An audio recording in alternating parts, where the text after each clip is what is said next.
champ is here. The champ is here. The champ is here. The champ is here. The champ is here. The champ is here. The champ is here. The champ is here. The champ is here. The champ is here. The champ is here.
There we go. There we go. We back in the building. I think y'all can hear us now. We going. Sorry for the technical difficulties, but if this is your first time tuning in, State Champions Podcast, I'm Raphael Peterson. To my left and to your right is George T. Ward. We're in season 5. It's crazy, G. Season 5. 3 years in the making before season 1. And we've been doing this for 5 years, trying to educate our people while having a little entertainment, talk about a little sports, man. What That's a little bit of sports. I know. We good basketball minds, Yeah. but If you compare us to what you got going to your right, yeah. if you compare it to what's going to the right, Yeah, we the good. guy to the right. Yeah. I mean, we're talking about Detroit legend all the way through and through. Everybody who's tuning in know who this guy to my right, to your left is, the legendary Coach Perry Watson. Man, I appreciate you coming to the show. How you doing, Coach? Oh, my man, you too kind. Oh, man, Coach. This is a guy, when we think about his credentials, G, when you said his name in the 1980s and the 90s, it was synonymous with Southwestern. And Greatness. they bled Great. fear into people's heart. I mean, over the years, I can remember coming in as a young guy, and he was talking about Southwestern. Man. Talking about SW on the shore. Oh, they got the SW. They got legends come out of there. So Yeah. we're going to talk to Coach. He's been around the block. He coached a 5-5 at U of M, was the head coach at U of D. Coach, I didn't Great job realize there, too. this. I didn't realize that you were there for 15 years. 15 years. I didn't realize that, Coach. I try and tell these black guys when they get jobs, understand the longevity Okay. that's needed. Uh-huh. And almost everybody says the same thing. It's like, you did 15 years? Mm-hmm. But yeah, it's amazing. It's Wow. amazing, Coach. I would say this when I thought back and I looked through some things. Then you got inducted to the U of D Hall of Fame, and that I'm sure that was a great time in your life because I said, hey, you coach so many different players, and I definitely we want to get right into this. I'm sure people, if you want to call in, ask Coach some questions, 313. Gee, what's the number? 458-4445. That's 313-458-44. Like the big 44. DC just started tuning in, and then 45. Yeah, you got to do that. You get Coach. Let's start. We're going to start because we might as well get right into the high school part of this. Yes. And then we'll go and then we'll matriculate back and forth because there's so many great things that you and I talked about on the phone. I mean, you were one of the great coaches that came through at that time. I think about the coach, Harry Harrison. I think about Johnny Ghostin. Elbert Richmond, of course. I think about Stan Allen. Of course, wow. Coach Kelso. We think about all those great guys, and you were one of these guys that came along, Coach. But I want you to share the story of how when you first started and the story about Coach Richmond, what he said to you. when you told me. Oh man, wait a minute now. No, not the bad part, but Okay, you gotta maybe guide me. But Okay, let me tell you how it started. Yeah. Because the journey is always important. yes, Absolutely.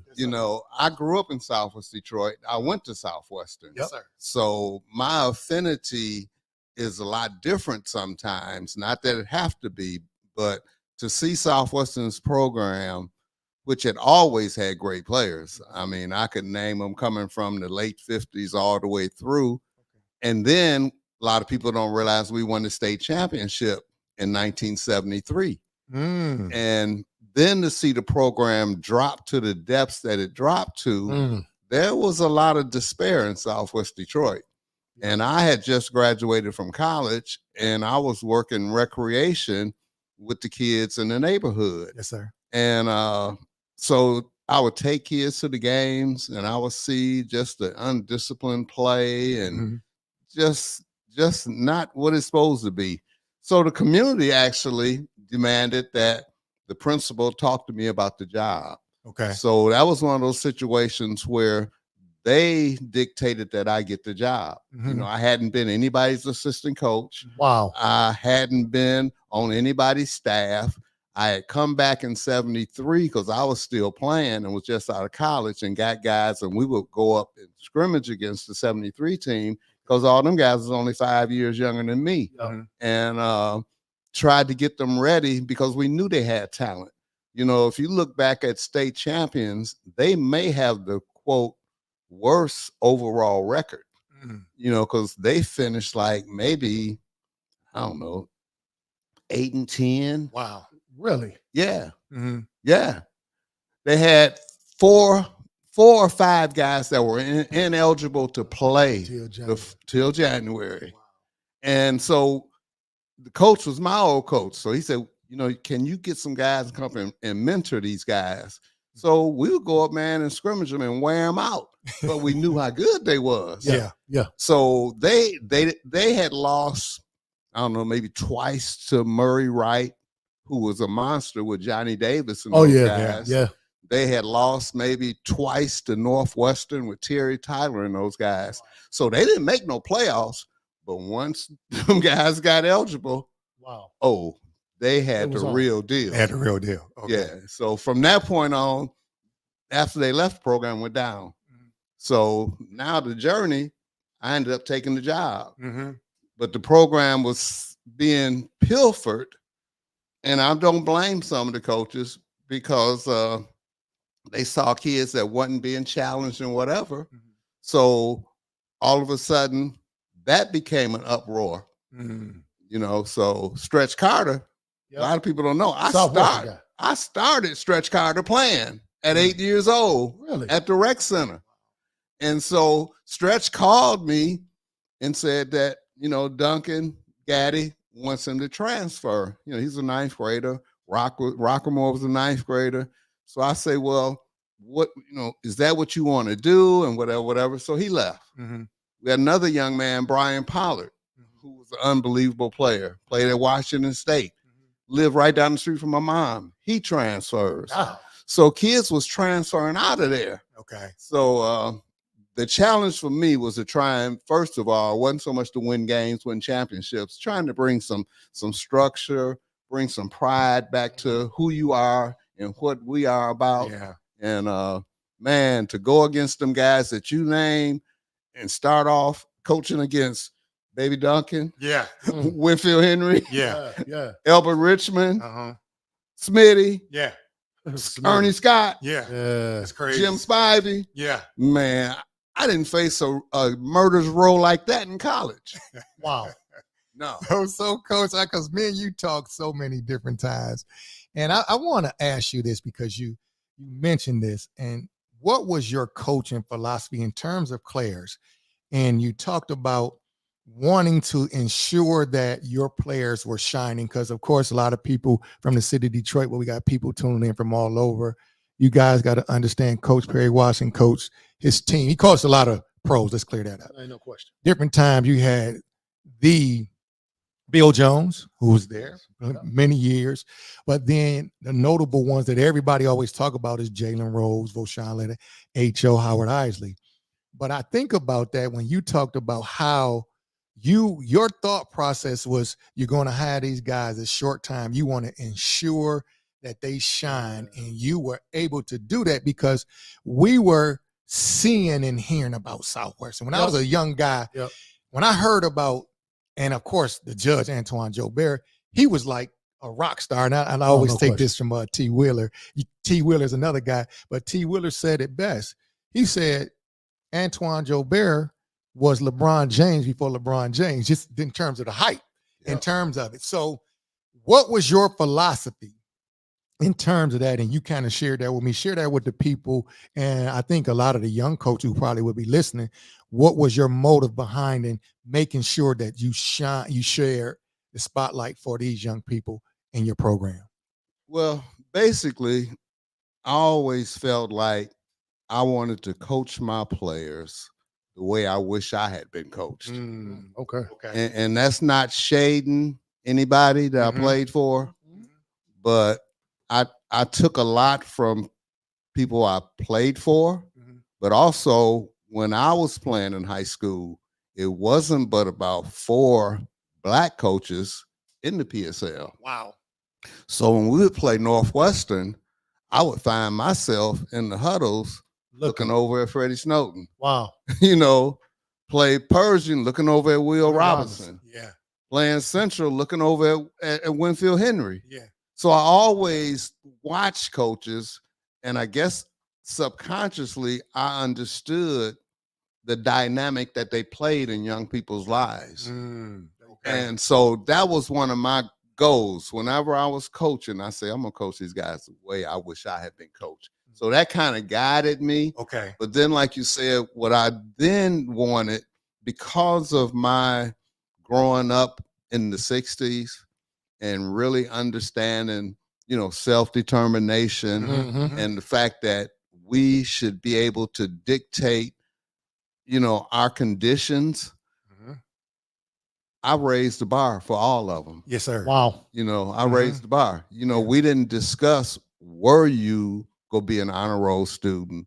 Were you go to college? It was more about where you go, where you go fit in. Yeah. And winning became a byproduct. Yep.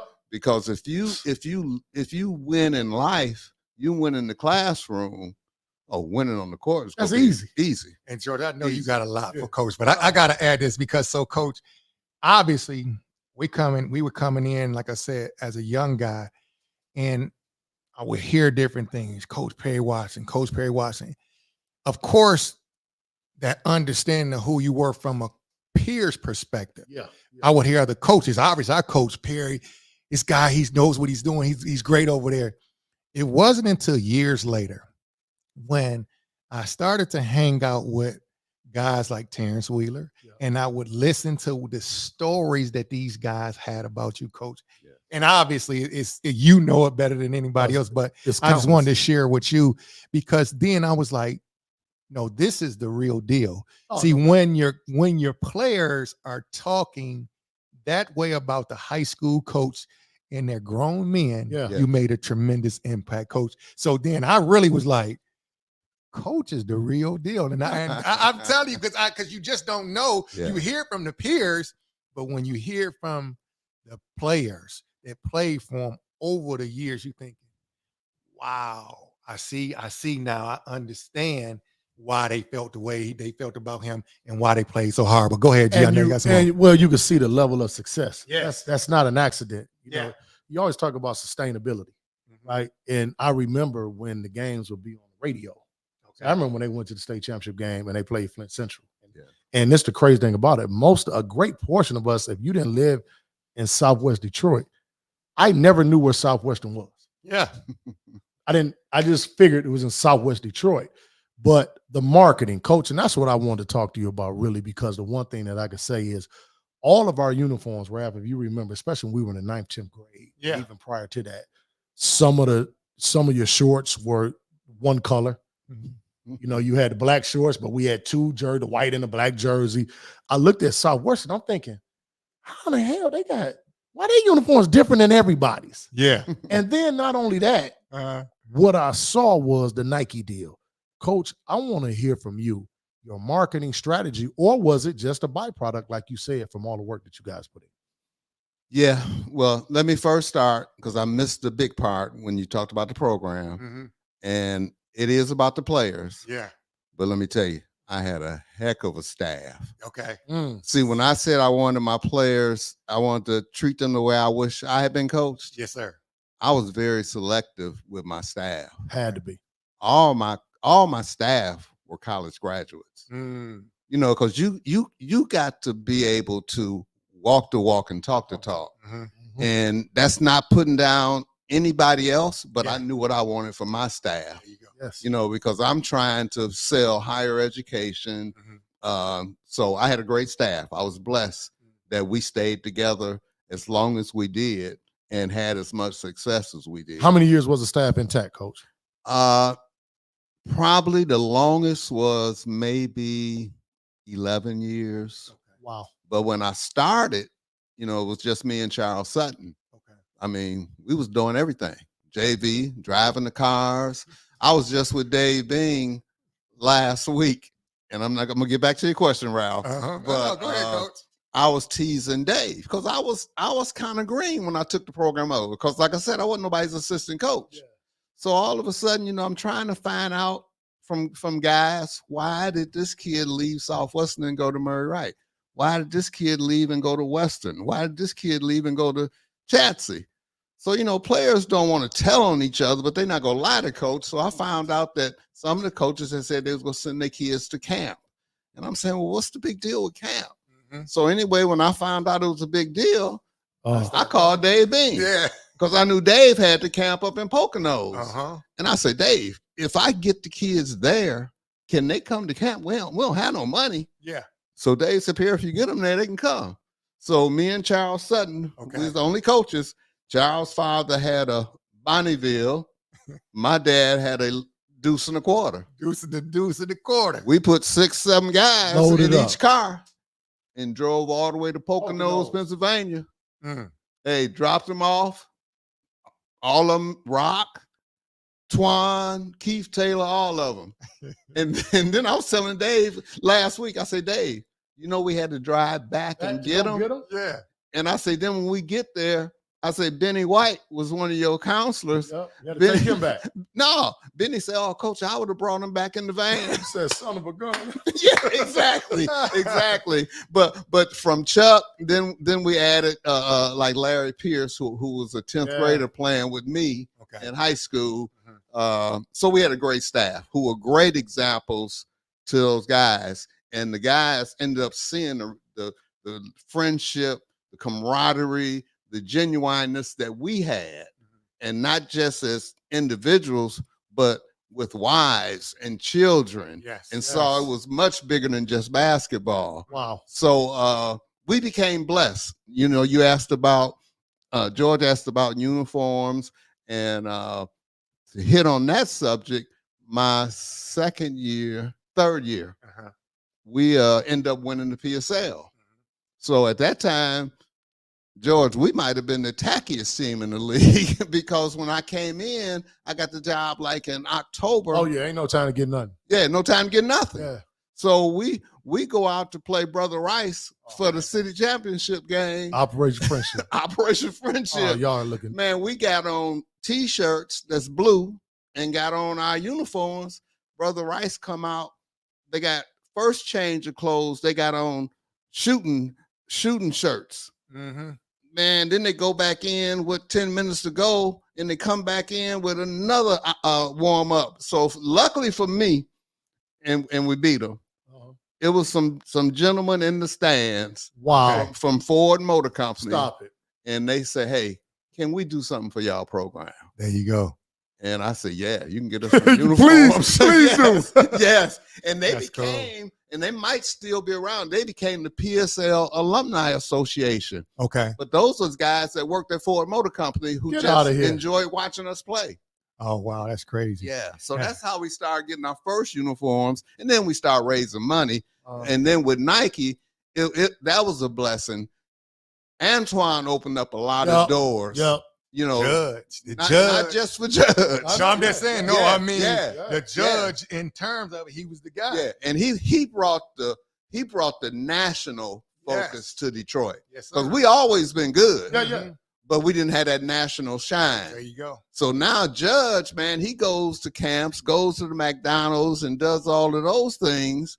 And all of a sudden, you now discover that we got Derek Coleman. We got Demetrius Gore. We got players here. Yeah. So now the recruiters start showing up. Yeah. Well, with me, because Detroit, and I tell people all this time, you guys came up in the Detroit era that was the best era, not only in Michigan, but in the country. Yes, sir. So it's been stated that in the 80s, Detroit was number one, Memphis was number two. Okay. In turning out pro players and college players. Yeah. So now the marketers come to you. Ain't no doubt. And then I had the willingness to go places. You know, not knocking them out of the other coaches. Yeah, share this stuff, bro. Yeah, Share this gotta stuff, hear it. man. Yeah. People, they gotta hear this. But I remember, like, I'm going to a basketball camp. St. Cecilia was the Mecca. Yeah. So you just tell kids we're gonna meet at St. Cecilia. Mm-hmm. So I got not only my players, I got Rodney Hurd from Cody. Yep. I got BJ Armstrong from Brother Rice. I got Joe Gregory from Bishop Borges. I got anybody want to go to camp, meet us there. Yeah. So I got, and maybe the second, third year, Menifee say, man, you spending money out your pocket, dudes. I said, well, we raise money. Menifee said, man, take my van. Wow. And What? I said, yeah, Menifee said, take my van. He said, I give you, he said, take a couple of my players. And that's how we took Rodney and stuff. Okay. But the kicking part, why you got to be sure of yourself, I go in St. Cecilia, and right by the door, Sam Washington sat, and then we had the coach's corner. Yeah. That's right. That's right. So I'm the young coach in the PSL. So Harry Harrison said, hey, young fella, Yeah. where you going? Mm-hmm. I said, we're going down to Indiana to the BC camp. He said, man, you go all over the world. Best basketball is played right here in the Saint. And I said, I don't doubt it. I said, I don't doubt it, man. I said, we playing the Saint, but I got to get exposure, not just for my kids, but any of the kids want to go. So anyway, by doing that, George, we now became visible to a Nike. Yeah. And all of a sudden, I just fortunately had the judge, and we had just sent Rock to Michigan, and he offered me a deal. A lot of people wouldn't have took it. He said, hey, I'll tell you what, we're a new company. He said, you buy a set of Nikes, because everybody's wearing Converse, Adidas. Yep. He said, I'll send you a set free. Wow. So to me, that was a great deal. That's an excellent deal. Talking about. So I know what 2 for 1 is. Exactly.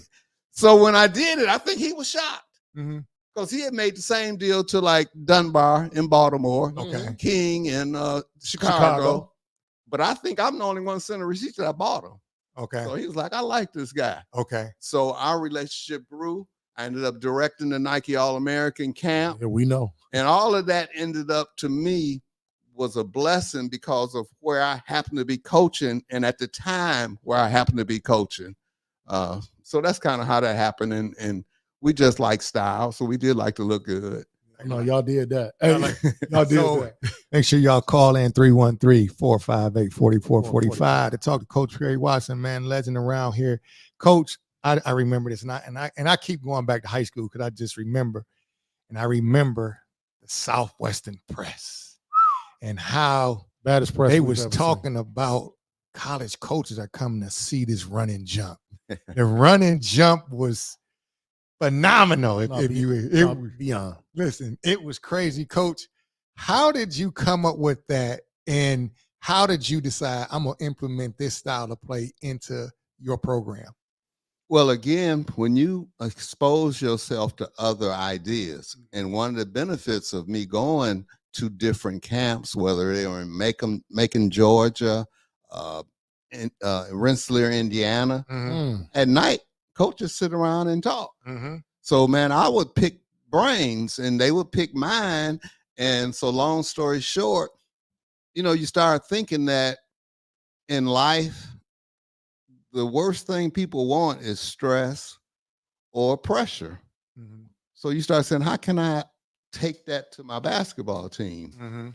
So we start tweaking little things that maybe Dunbar did in Baltimore, tweaked a few things, and then kind of really just sold the guys on it. And to speak of the press, a guy that you guys know very vividly.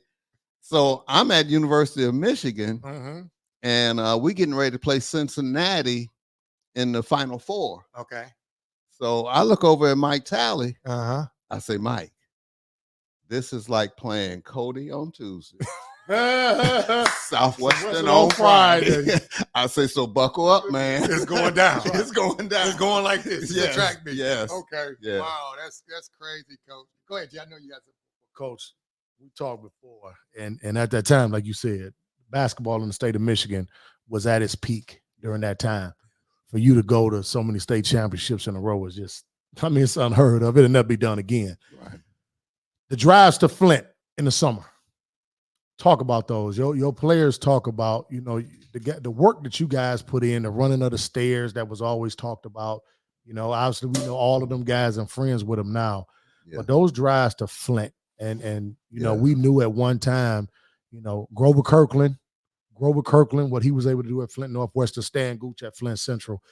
Talk about how you would take the guys up to Flint in the summertime and you guys would get it in, and what you saw that was going on. I remember you talked about some of the summer programs that was going on in Flint and what was going on, and how did you kind of bring that to the city? Yeah, it was eye-opening. Like I said, I always tried to reach out, whatever it is, to avail myself to people, ideas. So when we started playing, and again, a lot of it starts with the judge. I meet Charlie Coles.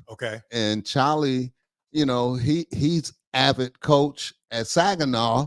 And Charlie said, hey, Perry, he said, man, I've never got a Detroit team to come up to the Saginaw Festival in July.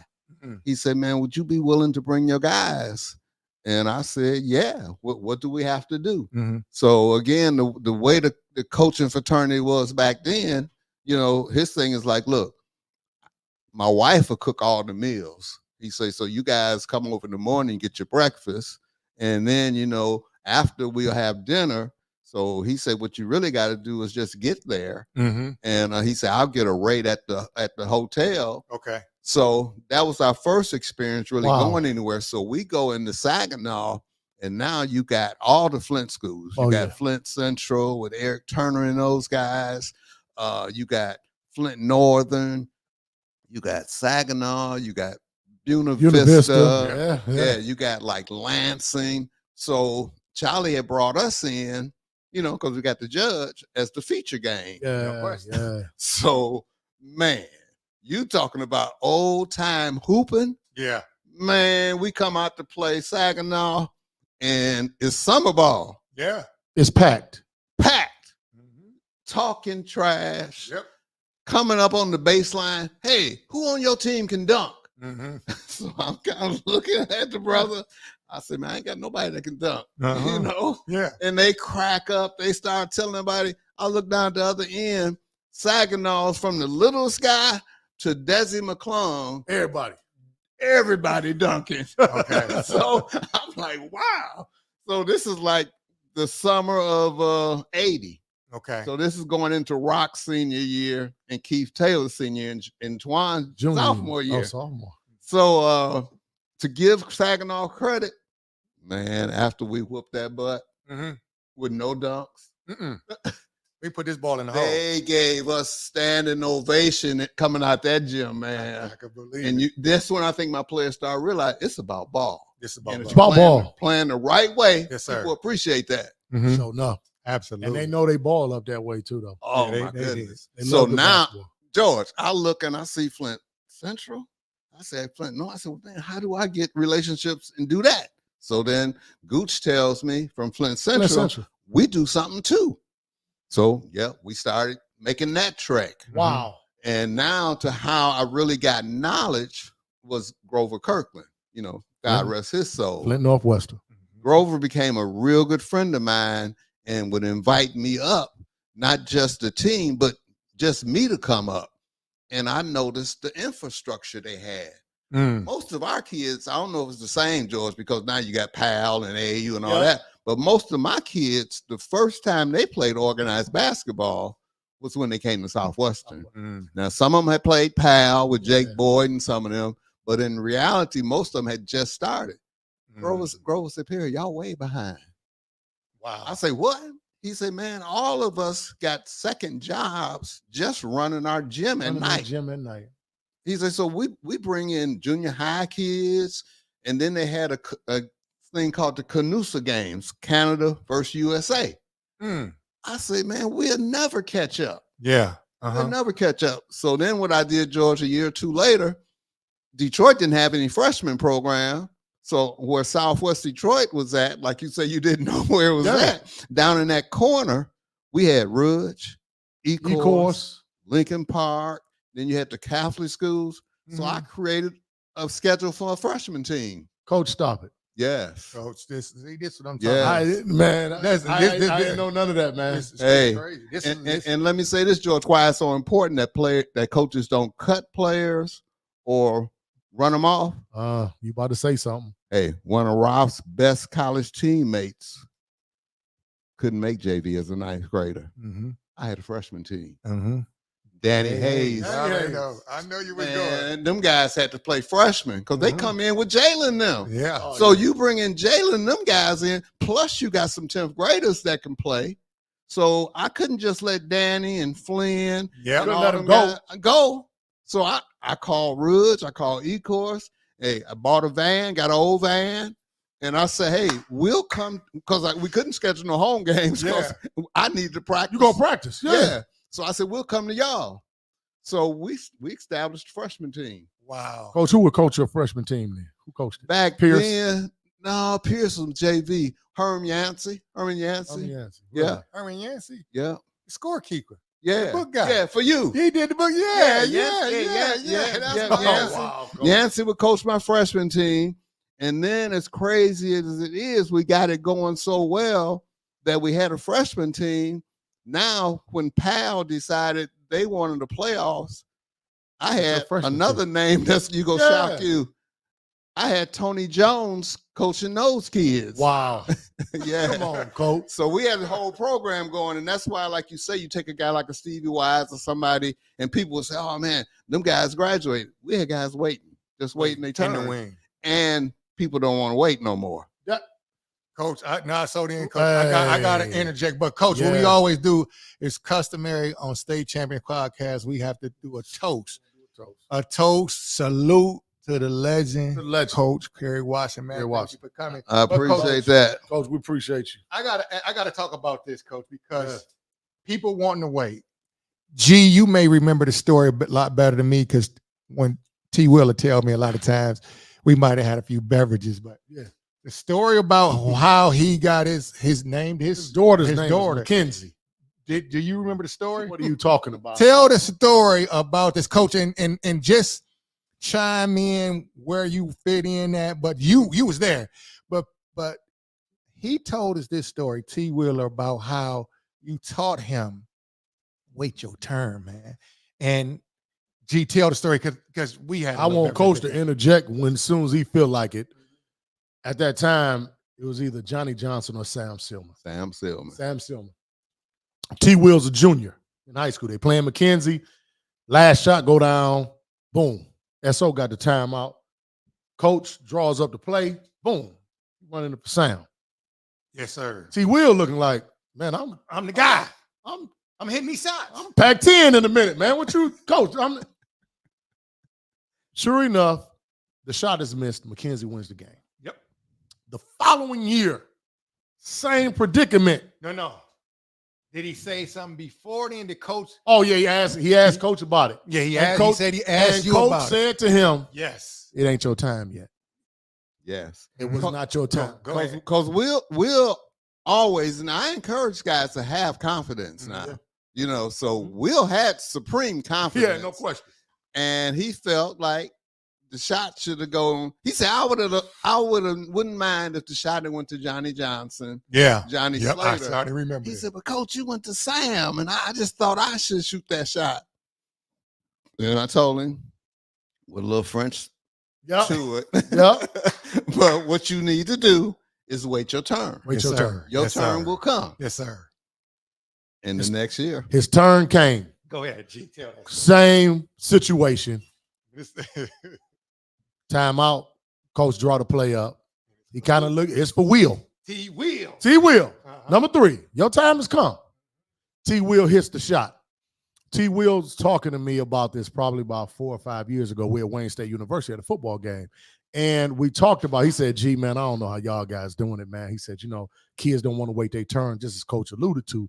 And he said, man, he gave me that story. And no embellishment. Yeah. I got chills going up and down my spine. Absolutely. Saying, man, that was such a great time. And for Coach to say, man, look here, maybe, nothing against Sam or anything like that. Maybe you would have given us the best shot to win the game. Maybe. Right. But this ain't about that right now. No, Sam had earned that. Sam had earned that. And 69-21, T. Will, you knew we had to tell the story, dog. Come on, man. Hey, T. Will, you look like you're about 21 on that picture, too. Go on and give us an updated version. The hard part about today's coach, and I think this is a great segue for this conversation, is when you see coaching now, when you see coaches now, and all of us in some way, shape, or form have been influenced by you and what you were able to do. What do you see and look at and say, this is what makes it tough right now? What do you see? You know, one of the things when I do talk to coaches, a lot of times I make a judgment by what they ask me. Okay. And some of them, the first thing they ask me is, Coach, how do I move up? You know, I want to get to college. I want to do this. And what I share with them, George, right away is it's not about you. You know, it's about the kids. Okay.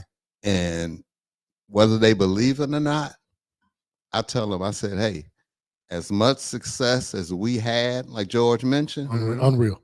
I never applied for a college job. That's crazy, Coach. Never. Wow. Been offered. I mean, from whether it's Tarkanian or Bayhine or whoever. But I was so immersed in what I was doing, I felt it was like T. Will say, I felt it was like, who got it better than us? Nobody. So why am I leaving? Yeah. You know, and so most of the time it was because I had my values. I wanted to be a part of my daughter's life. And I knew assistants were coming to Southwestern every year. I said, man, them cats coming here every year. And they just be on the road. Because I asked them, where y'all coming from? Where y'all going to? I just left Baltimore. I just left Chicago. You like it? Yeah. And I started saying, do I want that with my daughter? So I said, don't want that. Okay. So when I tell coaches, I say, no, it's about the kids. If you do a hell of a job, like my old man told me, you do a good job, people gonna notice. Yes, sir. And that's exactly what happened. Because I mentioned, I had known Steve Fisher since 81 when he was at Western Michigan. Okay. Steve had been observing me. And when I got to Michigan, even though we had been successful and whatever, I asked Steve one day when we was in the office by ourselves. I said, Steve, when did you know you wanted to hire me? He said, Perry. He said, I told my wife, Angie. He said, I didn't know it was going to be at Michigan. He said, but I was an assistant. I said, if I ever get a job, I'm going to try and hire Perry. So he said he thought it'd be like at Western Michigan, Central Michigan. Never thought it was going to be Michigan. And so, like I said, that's the job. Then a lot of people know and maybe don't know or assumed Mike Boyd left Michigan in October to take the head job at Cleveland State. And I refused to go. I mean, I'm coaching the preseason #1 team in the country. Yes, well, hey, Coach, don't forget that thought. I would tell you this. Y'all was #1 in the country awful lot, though, Coach. well, yeah. Y'all was #1 in the country awful lot. We were, but that one was special. Okay. And the other thing that made it special is kind of like what the story you told about Will. I think guys had a lot of faith in me, and they showed me a lot of faith that when your time come, it's gonna be here.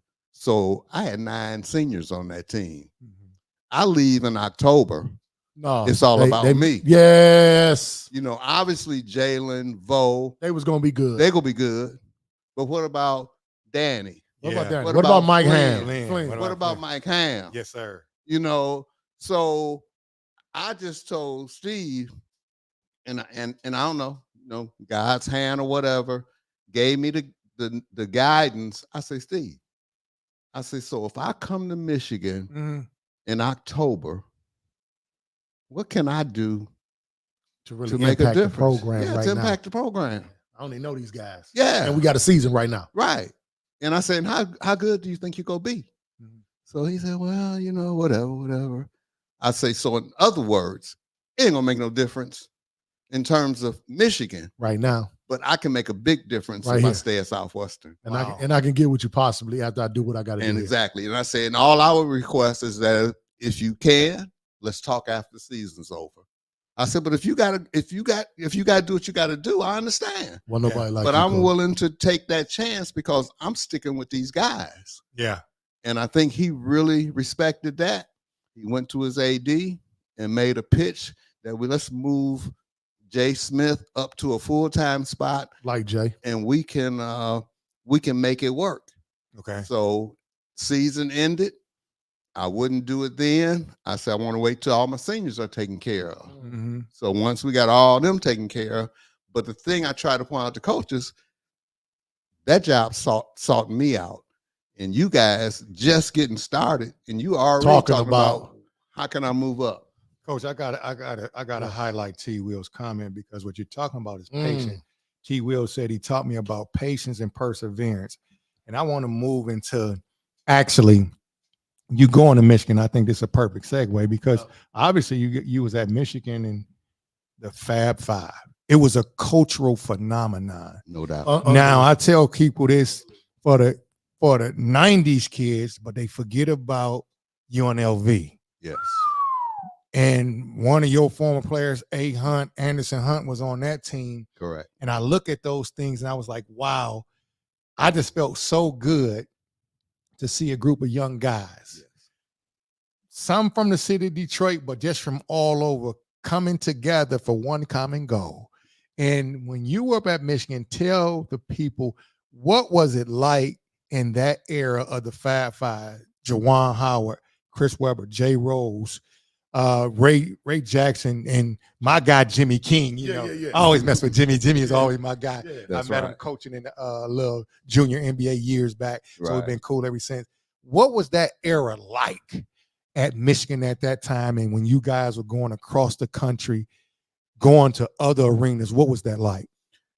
It was unbelievable, and it's amazing how they foreshadowed all the changes that's going on now. Yes, no question. You know, they were, when we traveled, I tell people a lot of times it was almost like traveling with the Jackson 5. Okay. No doubt. No I doubt. mean, we would come into whatever town we were playing, you know, Iowa, Illinois, wherever. Almost every college team, when you come in, you got the same hotel that the team that visited last week. So all the schools know where the team is staying. They were staying. So we used to come in and, oh my God, before their time, we got people with jerseys, want C-Web to sign, want Jalen to sign. We see all kind of paraphernalia that we never even seen before. Yes, sir. And so, you know, with them guys being intelligent, Yes, sir. they start putting two and two together. They say, Coach, who making all Somebody this money? making the money. Coach, I need to be specific. I Yeah, think I we know who asked this we question. already know who was really I talking. want to know who asked the question, we know Coach. who was really talking. Who And since this is the start of said- season 5, we already know it's right. The Number season 5, there you go. Who said who's making all this money? Which kid said that first? Well, The kid is All like right. your son. Listen, we ain't got to say, but Thank you. we know who it was. But think about that. Made a lot of Coach. sense. yes. And Yeah. look at NIL right now. Think about that. Exactly. It's crazy. Man, if you don't But that stop it. era, and so what I loved about the Fab Five, and just obviously Southwest and Jay Rose, you got C Webb, you got these guys, they from the D. Yes. I don't care what you tell, they from the D. That's right. These dudes. That's right. This dude's Kelly Park. No, these these dudes back Kelly That's Park. right. That's right. These y'all see them on TV. They're at Kelly Park That's in right. the summertime. What That's y'all right. talking about? That's right. But they changed the whole culture and how things shifted. Yep. Yeah. And I really And they at least believe started the conversation. absolutely. And Coach, just being around that at that time, as that assistant coach, where a guy Mhm. like you said, Fish, he sought you out. Yeah. He had been watching you for Exactly. a long time from a distance. Ralph, it's like I think they always say a lot of times the most important knowledge is self-knowledge. Steve knew what he wanted. Yes, sir. He knew who he was. And that's why he sought me out. Wow. He knew what he needed. Yeah, he knew what he needed. He knew what he needed. too, and he Coach. knew who he could trust. Yeah. I There you mean, go. because he assistant coach at Michigan, and I'm disagreeing with Bill 65. Frieder Yeah. about Rock's playing time, maybe Antoine or whatever, but never doing it Oh, nasty. Yeah. But Fish would see me over there talking and not being afraid to raise my point, Yes, sir. but also realizing that the next day, the next week, the players were showing up. They Yeah. wasn't quitting. No, they ain't quitting. Yeah. They Ain't no coming in quitting. even harder. Yeah. Uh-huh. So he saw all of that. and he knew who was training, behind it. and he knew. Yep. So he made that statement. So, like you say, when we get there, it was a win-win for both of us, because obviously I had coached some players now, Oh my God. but I ain't never coached no Fab Five. There you go. So Yeah. I had stuff to learn too. Yes, sir. And I had to know what buttons to push that might have been different than pushing a high school button. Yes, sir. And then also get them to understand. And I thought that what I really did in terms of the university, I think if you've been a college coach, your whole career or most of your career, sometimes you buy into the statement, young man, you're not in high school no more. You're in college. And I used to tell Fish, they only been out of high school 2 months. A couple months. Man. Yeah, come on, man. Yeah. We got to guide them We got to teach to them that level. We got to give them some parameters. Yeah. Yes, so, sir. So Fish was really good at allowing my input in that, because Dutcher and Jay had only been in the college level. And They didn't know nothing else. No, didn't know nothing else. Yep. So these young men got to be walked through the process. And then, they were the type of young men, and because of the families they came from, because one of the first things I did when I got to Michigan, I went to Austin, Texas. Met Ray Jackson's family, Yes, sir. mom and dad, got to know them and the Mhm. values they had. Went to Dallas, Plano. Mhm. So now it was kind of like, even now, like you say, my high school players, Jimmy and Ray, man, they break my back when they hugging and stuff, because you coach the way you wish you had been coached. And that's what I always did. But Man. no, that was a great experience being with the Fab Five. Okay. I think even though I was only there 2 years, we did it at the highest level. No question. And you saw guys could perform at the highest level, and you start realizing, that even though they talented, they still need. They still need some That's guys. right. Still need. You They can still stop right need. there. They still need. Still need. I think, Coach, that's a great segue, because, I think about when you talk about Perry Watson, and obviously getting to know you as a grown man after we played. Yeah. You know what I mean? I think the one thing that we could say is, yeah, it's a byproduct of you being a great man. And I don't use that term for people, I hear right? you. Just a great individual, because when you look at Keith Bates, when you talk about everyone that was up under you, and I don't care, and they would laugh and they talk about, they said, man, I don't know what you was talking about. Coach done said this to me. I said, man, when Rocky Moore was my first AD at Charlotte Ford Academy. I remember. Yeah. And Rock said to me, I said, man, Coach was so smooth. He said, no, man. He said, he came and looked at me one time and said, man, come on, man. You better get this shit together. Yeah. And at so, halftime. and That's right. there you go. But I think when you look at even the UAD thing, the man you are and the type of person you are, it was only natural for you to go down and visit Ray's people. It wasn't an act. Right. So I think when people see you, they realize this is just who this dude is. This dude is just a natural leader and a leader of men. The question goes to this, and I listened to all them games on the radio, and I told you, and it never dawned on me the impact that our rivalry would have, from a national level when you look at it. Right. Two of the best programs in the United States of America. Yeah. Did you ever start to feel any of the pressure? I know now it's different because of social media. Yeah. I lost 2 state championship games. After, it's crazy, the second one I lost was 2 years after I graduated. I graduated 12 players 2011. 2013, I was back in the state championship game. Mm-hmm. And 2013, people was like, man, he can't. I'm thinking like, man, I just lost the whole damn team. Did it ever dawn on you like, damn, I got to hurry up and get this thing done? I didn't. You have to almost understand. Again, I think a lot of times you got to understand where a person come from. See, you guys don't even remember. You might have read at one time Detroit schools could not even play in the state tournament. Come on, man. Mm-hmm. And see, that was in my formative years. I heard that. I was in junior high, and so you remember? Yeah, because we had a guy, Cliff Williams, that was unbelievable. Yeah. So I couldn't really go to 3:30 games from my junior high to see a PSL game. But because of where Southwest Detroit is, I was 1 street from E-Course, 1 street from Rouge. Yeah. So I went to night games. Yeah. Rouge and E-Course. Rouge and E-Course. I mean, I saw Rouge bringing in Hamtramck with Rudy Tomjanovich and the Brisker boys. I'm 12 years old, but I can't go see PSL. Mm-hmm. So I would go see Rouge. I go see Lofton E-Course. Green now. Lofton Green now. So a lot of my thinking was based on what I saw from Rouge. Okay.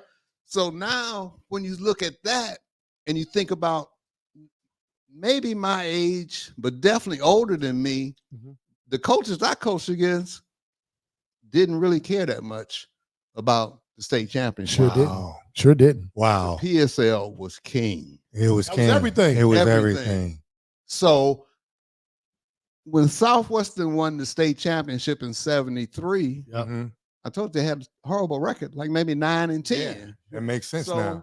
You say, they won, but in this ain't that big a deal. Yeah, in the PSL, they got spanked by Johnny Davis. Didn't even make playoffs. Didn't even make the playoffs. So now, all of a sudden, a few years later, McKenzie with Richmond, they win a state championship. And again, they was an also-ran team in the PSL. They wasn't the power. So now, George, what ends up happening, you got to be king in your own backyard before you can start before you can start conquering other jungles. Yep. So PSL was our thing. Gotcha. That was our thing. That makes sense. Well, hey, I can tell you what, it definitely was your thing. Yeah, it was your thing. I want to digress a little bit. I want to go back because you talked about the Fab Five and obviously that era. It was one of my guys, obviously your guys, was there at the time, Tony Tolbert. Oh, and I remember, Tony, what's he called? My guy, he was my guy. Yeah. And I remember reading in the book, they said when they Fab Five was coming in, Tone said a couple words, 2 words, I'm gone. He said, I'm gone. Yeah. So let's transition from U of M. Now let's go to you, the head coach at U of D. And I want you to share the story as much as you can about Robert Tractor Trailer. Okay. Yes, sir. So this is gonna trip you out, G. A lot of y'all out here who listening in, y'all haven't heard the story, but listen to this story about Robert Tractor Trailer. This is amazing to me. Coach, I was like, I'm riding with my daughter because I gotta listen to Coach. I gotta hear the stories. But go ahead, Coach. Tell the story about that. All right. Well, let me start with Tone, because there may be one guy out there listening, Larry Harris, that know the story about Tractor Trailer. But with Tone, because I knew Tone and had coached Tone at the Nike All-American camp and whatever. Yeah. Tone was actually, like you said, he had said, I'm out of here. Yeah. I hadn't gotten there yet. Yep. Because I didn't announce until June that I was leaving, because I wanted all my guys in school. So I run into Tone. The Pistons are playing at the Palace and Tone is there with Ricky Birdsong and Scott Perry, I guess, you know, on the visit and whatever. So we kind of see each other, and Tone kind of give me that look, you know. And I say, yeah. I said, I'm gonna take the job.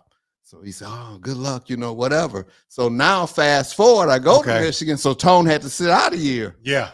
So now when I come to UAD, Tone's a senior. Yeah.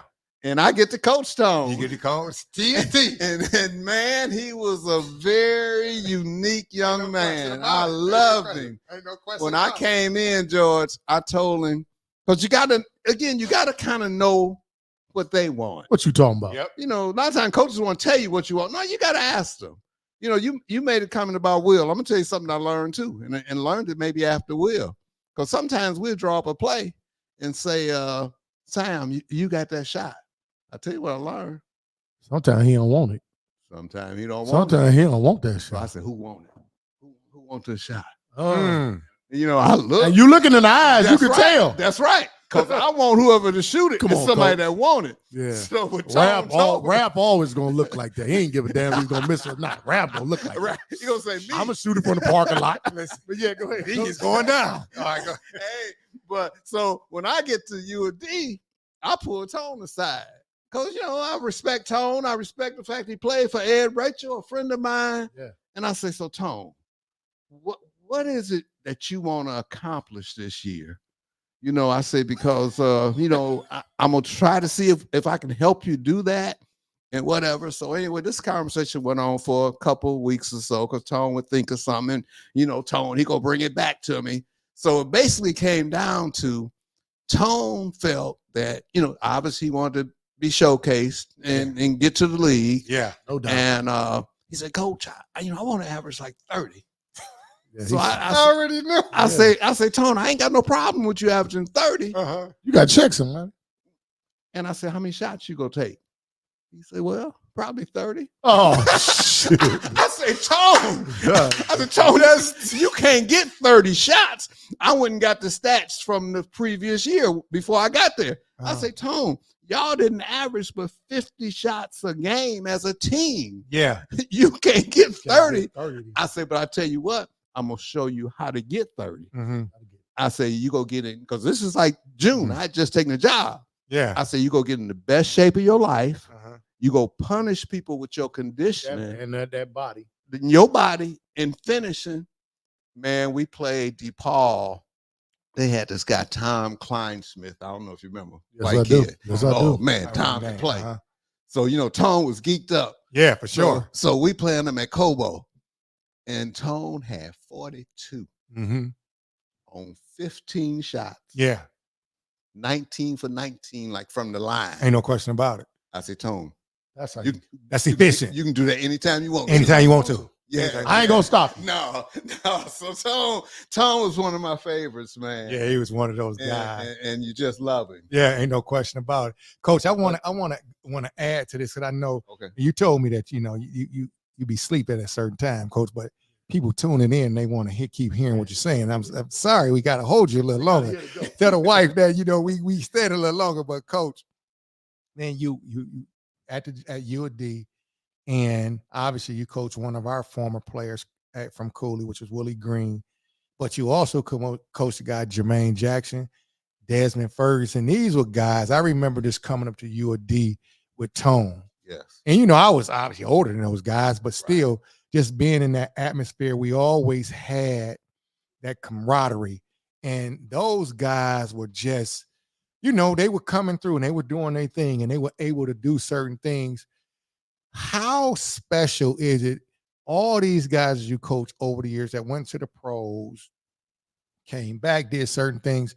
How does it make you feel to be put in that position, to have access or to just have impact on those young men? There you go.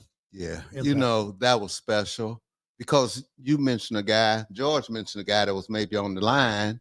I call him Big Left-Hander, DC. Oh, don't we gonna go to that story. See, DC. He said, I love you too, Coach. First thing he said, I love you, Coach. Hey, DC and Steve Smith had set the tone for playing at Callahan before I even got there. Yes, sir. You know, so when I came, I immediately, you know, got with DC and Steve say, hey, keep coming, but we're gonna turn it up a little bit because these guys gonna have to play. Yeah. You know, and they're gonna have to challenge you and whatever. Mhm. So now when I now was able to bring the Howard Isleys, the Voshon Lenards, and all them to play all summer with these guys, that morphed into Grant Hill came to play. Yep. Gary Stackhouse came to play. I mean, it was a place to play.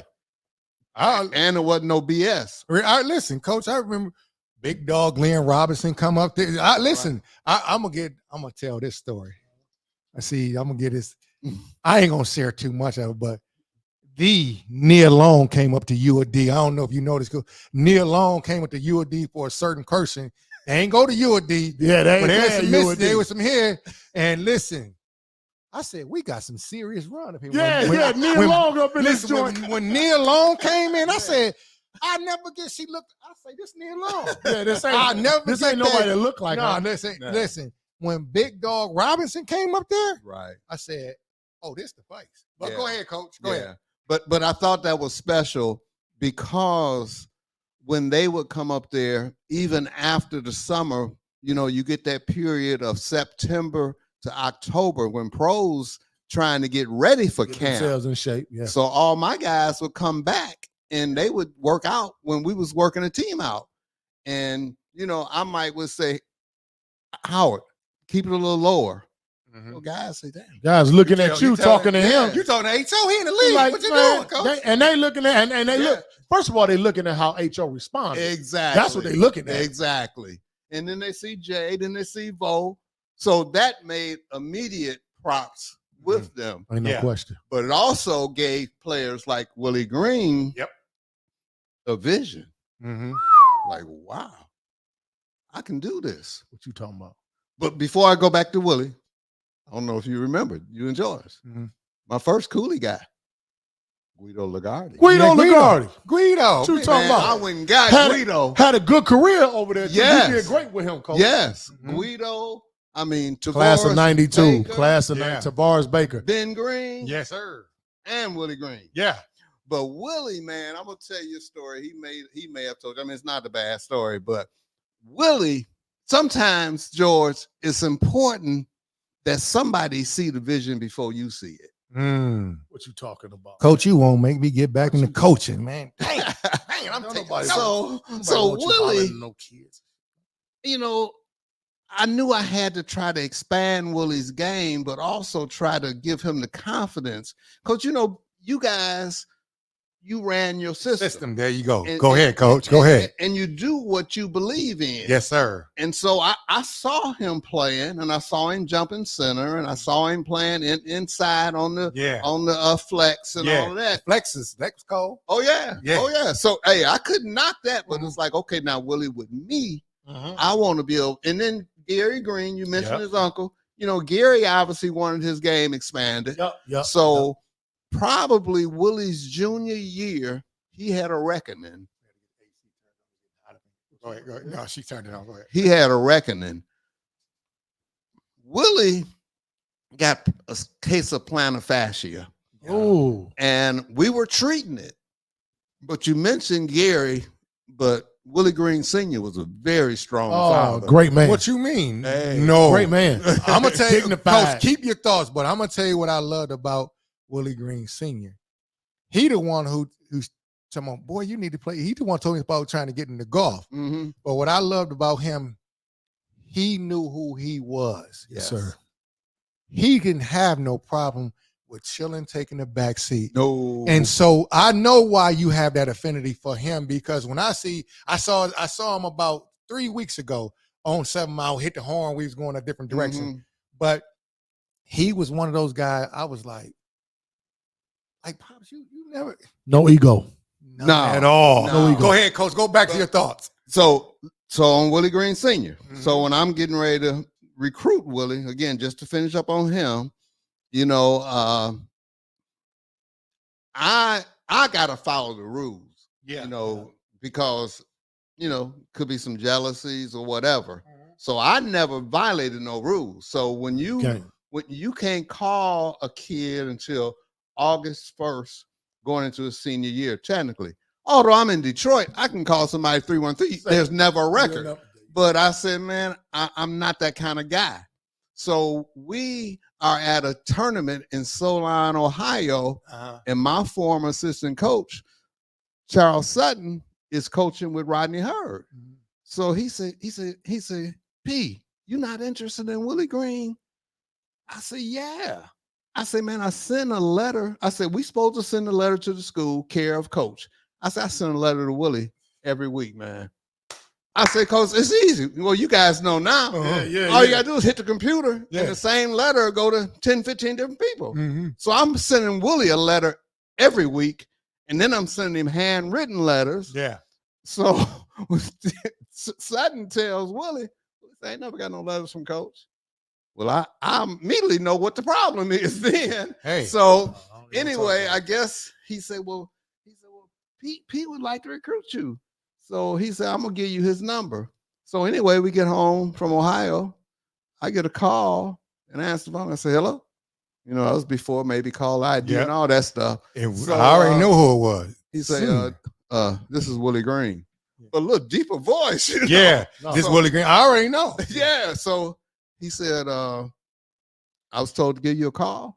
I said, well, I can't call you. You can call me every day, all day. That's the way the rule is. Yeah.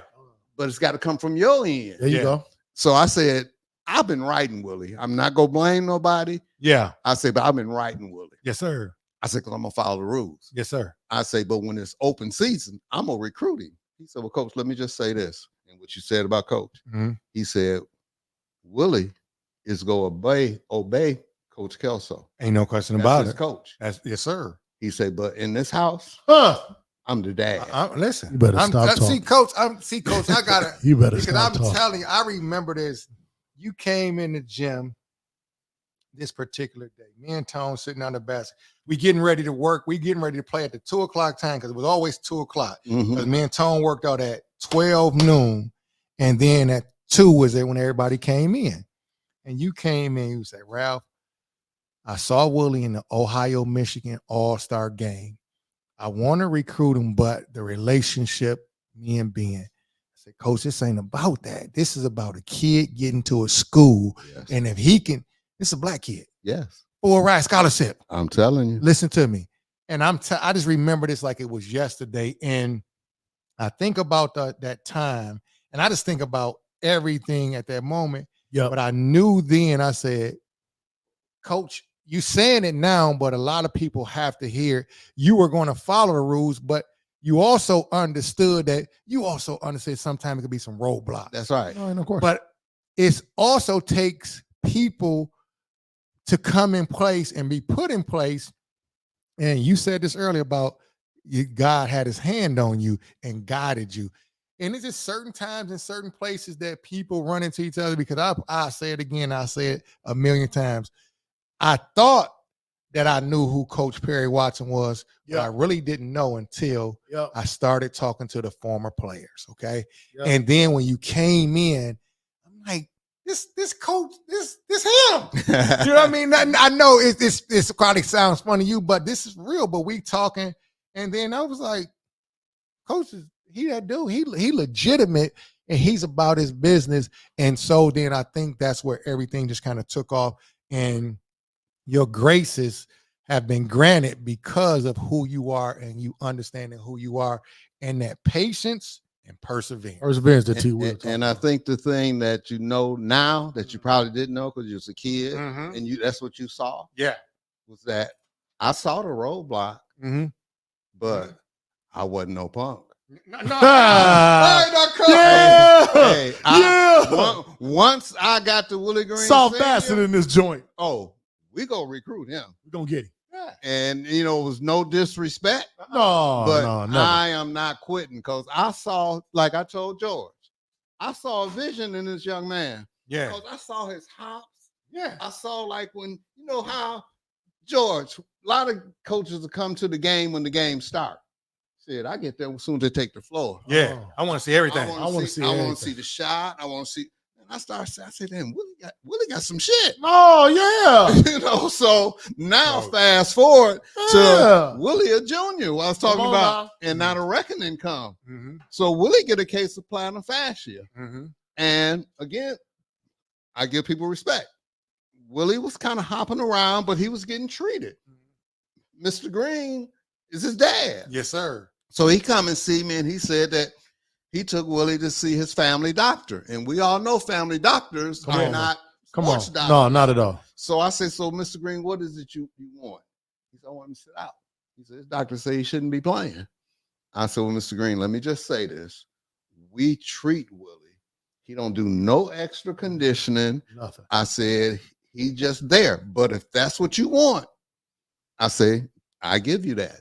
So I said, so you'll let us know, or the doctor will let us know when he think he's ready to play? He said, yeah. So that's the decision. Yeah. Well, Gary want to choke me. Yeah. Because Gary is like, I'm the basketball guy. Yeah, I see. I'm my brother. I say, but Gary, he his father. I got to take it. So competitor. So Willie sit out a game. First game he sit out. We got a young guy on the team, Bernie Fuse. So Bernie was he was a man about campus. I mean, they love Bernie. Yeah. Man, Bernie hit about 5 threes. And all of a sudden, man, the next game, they got fools wrote on their chest. Man. And Bernie, we win 3 straight games. All of a sudden, knock on my door. I said, hey, Willie, what's up? He said, Coach, I think I'm ready. I tease Bernie all the time. I said, Bernie, you got Willie back in the lineup. Willie looked and said, shit, they winning? And they writing Bernie's name on their chest. I got to get in here. Hey, Willie took off. So now the season ends. So, you guys, Coach, you got to keep raising the bar. Ain't no question about it. So Willie was always, good student. No, that's no question. So I said, Willie, season over. I said, look, Willie, we're going into your senior year. I said, I need to make sure, again, like I asked Tone, what is it you want to do? I said, you majoring in English. So do you want to teach? You want to do student teaching in the fall? You want to do student teaching in the spring so I can kind of get this organized? So he looking at me like, no, Coach. I want to play basketball. Yeah, Coach, what you talking about? I don't want to go to be teaching. I say, where you want to play? He said in the NBA. Damn. I said, Willie, you don't think I know what an NBA player look like? I said, I ain't seen that, man. I said, I have not seen that. I said, I tell you what, Willie, if you want to be an NBA player from this day forward, I shouldn't have any doubt, man. Wow. You be first in the weight room. You be first in conditioning. You be the first one in the gym, last one to leave. Yes, sir. I ain't never seen a player make the jump that Willie Green made from April to November. Coach. No way. Oh my God. And Uncle, I already understand. I gotta read this comment. DC said, Willie Green, my rookie in Philly. Yes. They tried to make him bring donuts to practice. I told them they better find another teammate. And if the big homie told another rookie. They better find another rookie.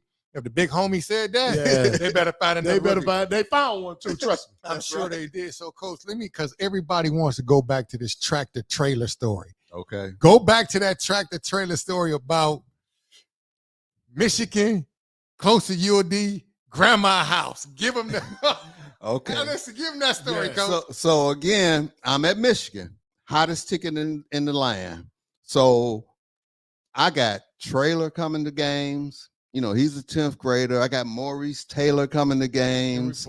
Henry Ford, he 11th grader. I got Willie Mitchell coming to games because everybody wanted to come. And then I got the same thing coming from Flint. I got Leon Derricks. I got Saginaw, Terrence Roberson. Everybody wanted to come. So it was easy. I mean, not to get off that. One game, I had Kevin Garnett there. Not the big ticket. Not the big ticket. Oh, yes. Everybody knew about that because he was going to come to Michigan had he not. No doubt. He was coming. No doubt. No doubt. Hey, he would call because, again, you can't call. Yeah. He would call me. And so we playing Michigan State on a Sunday. And I'm going to get back to Trailer. Okay. And Cincinnati is playing Memphis on a Saturday. So I get a call, Kevin, Coach, I want to come to the game Sunday. I said, the game on TV, you coming from, because at that time he was in South Carolina. Yeah, he's in South Carolina. He Yes, went to sir. Chicago. Yep. So I say, so how you gonna get here? Yeah. So he tell me that we're gonna drive up, and then when he said going to Cincinnati, I said, oh, it could be possible. Yeah, it's 4 hours. Because I know Hug.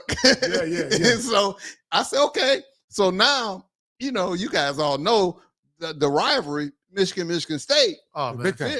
Fish got all the tickets in his coat pocket. So you gotta ask Fish, I need a ticket for Johnny Golston. I need a ticket for Robert Menifee. Yeah. So, you know, he'd be, okay. You know, but he holding on to them like they go. Okay. So I said, I need to leave a couple tickets in Kevin Garnett's name. Well, who is that? So I said, he's a 10th grader in Malden, South Carolina. Wow. I said, I'm gonna show you. I think it was Bob Gibbons. He's rated like the number 2 10th grader in the country. Yeah. You seen him play? I said, no, I ain't seen him play, but I'm gonna go see him play. Yeah. So I said, but he coming to the game. Oh, Perry. So this is like my first Michigan State game. Oh, that's Michigan State fans messing with you.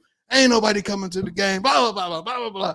I said, Fish, you don't know, man. Leave 2 tickets. For the big ticket. That's right. Yes, sir. So game time, 5 minutes away. We down on the floor. You know, I'm looking up because it's always packed. Yeah, for sure. I see this guy, man, like he's touching the ceiling. 7'5" or something. Yeah. And he started walking down. So anytime you a visitor, you can't leave tickets for a player. Yeah. So I'm saying, Fish, look at this guy. He said, that fucking Judd, he got somebody coming in here. And I said, I don't know. He walked straight to me. Wow. Coach Kevin Garnett. Get A out of here. big ticket. I Big said, ticket. holy shit. Done came from I Memphis said- to Cincinnati. I told the managers, hey, man, get him a seat. Yeah. Bring him in the locker room after the game. After the game, Yeah. everything. Hey, came back, met the Fab Five. Soon as my week was over, I went to see him play. Oh, we had him if he went to college. Yeah. But anyway, but that's how powerful the recruiting was. So Yeah. Trailer and those guys, I got coming to games. Yeah. So now we develop a relationship. And also, you know, Larry Harris, who had drove him around everywhere, Larry liked me. So now I go to UD. Yeah. So I'm not gonna blast, you know, Michigan. I just basically tell Trailer I was selling me too. There ain't no Yeah. question. There you go. This is what you told me. And I still Yes, sir. think I'm the coach for you. And you know, I gave him the scenario of the Dave DeBuschers and the Spencer Haywoods and whatever, and had him. I mean, I'm sitting there with him, Grandma, and Larry, and he finally said, Coach, I'm coming. What? And I said, Yeah. Listen at this. I This said- is crazy. I said, you coming? He said, Coach, I'm coming. And so I'm about to say, thanks, see you. Larry Harris said, hey, man, you better eat. Yeah. He said, Grandma been cooking. So it's maybe 11 o'clock at night. Man, we sit down. She got fried chicken, rolls. I mean, a big old spread. Because they was big people. Yeah. Oh, ain't no question. So Auntie, everybody. yeah. So, Yeah. hey, Lydia, all Oh, of them. yeah, So- all of them. So I'm eating, and all of a sudden, the phone rings. So Trailer answered the phone. So I'm looking at his face. I said, who's that, man? Oh, Steve Fisher. I say, look, Trailer, look, tell him. Yeah. Thanks for recruiting me. Yeah. I But really appreciate it, but I made my mind up. I'm going to Detroit and hang up. Yeah. But you know, you telling the kid that, and you know, Fish a good guy, so Fish wouldn't let him hang up. Fish said, "But Trailer, you gave me your word that I could come in tomorrow and you know and have a chance to recruit you, and I just think you should keep your word." And I'm looking at Trailer, and I'm trying to say, "Man, hang it up. I'll coach with him. He would appreciate you not wasting his time and whatever." And history is over. Next day. Next day. He come in, I get the call. Coach. I said, Coach, what? I think I'm gonna go to Michigan. Mhm. So hindsight's 2020. Mhm. Y'all all heard the stories of the guys back in the day being recruited. Dominique Wilkins, Moses Malone, and I sat with Moses, so I know his stories are true. And Poconos. Yeah. And we used to go on them Nike trips. Let me tell you what I should have did. Mhm. I should have put him in a hotel that night. I should have told Larry, take trailer, check into the Poncha train. He go $150. Gonna put him up there. Yeah, stay there 2 or 3 days, man. Mhm.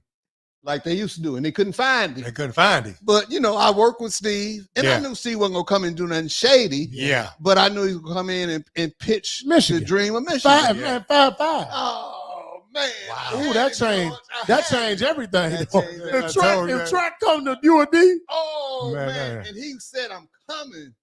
And then man, That's again, crazy. it's the kind of person you are. I didn't want him to feel bad. I was feeling bad. But I told him, I said, Trailer, man, I said, it's perfect for you. And see, Lydia, his aunt had played there. what you mean? She played at UD. Yeah. Yes. And then Listen. I got her to come back and get her degree. Because we had the program, you can come back. Come back.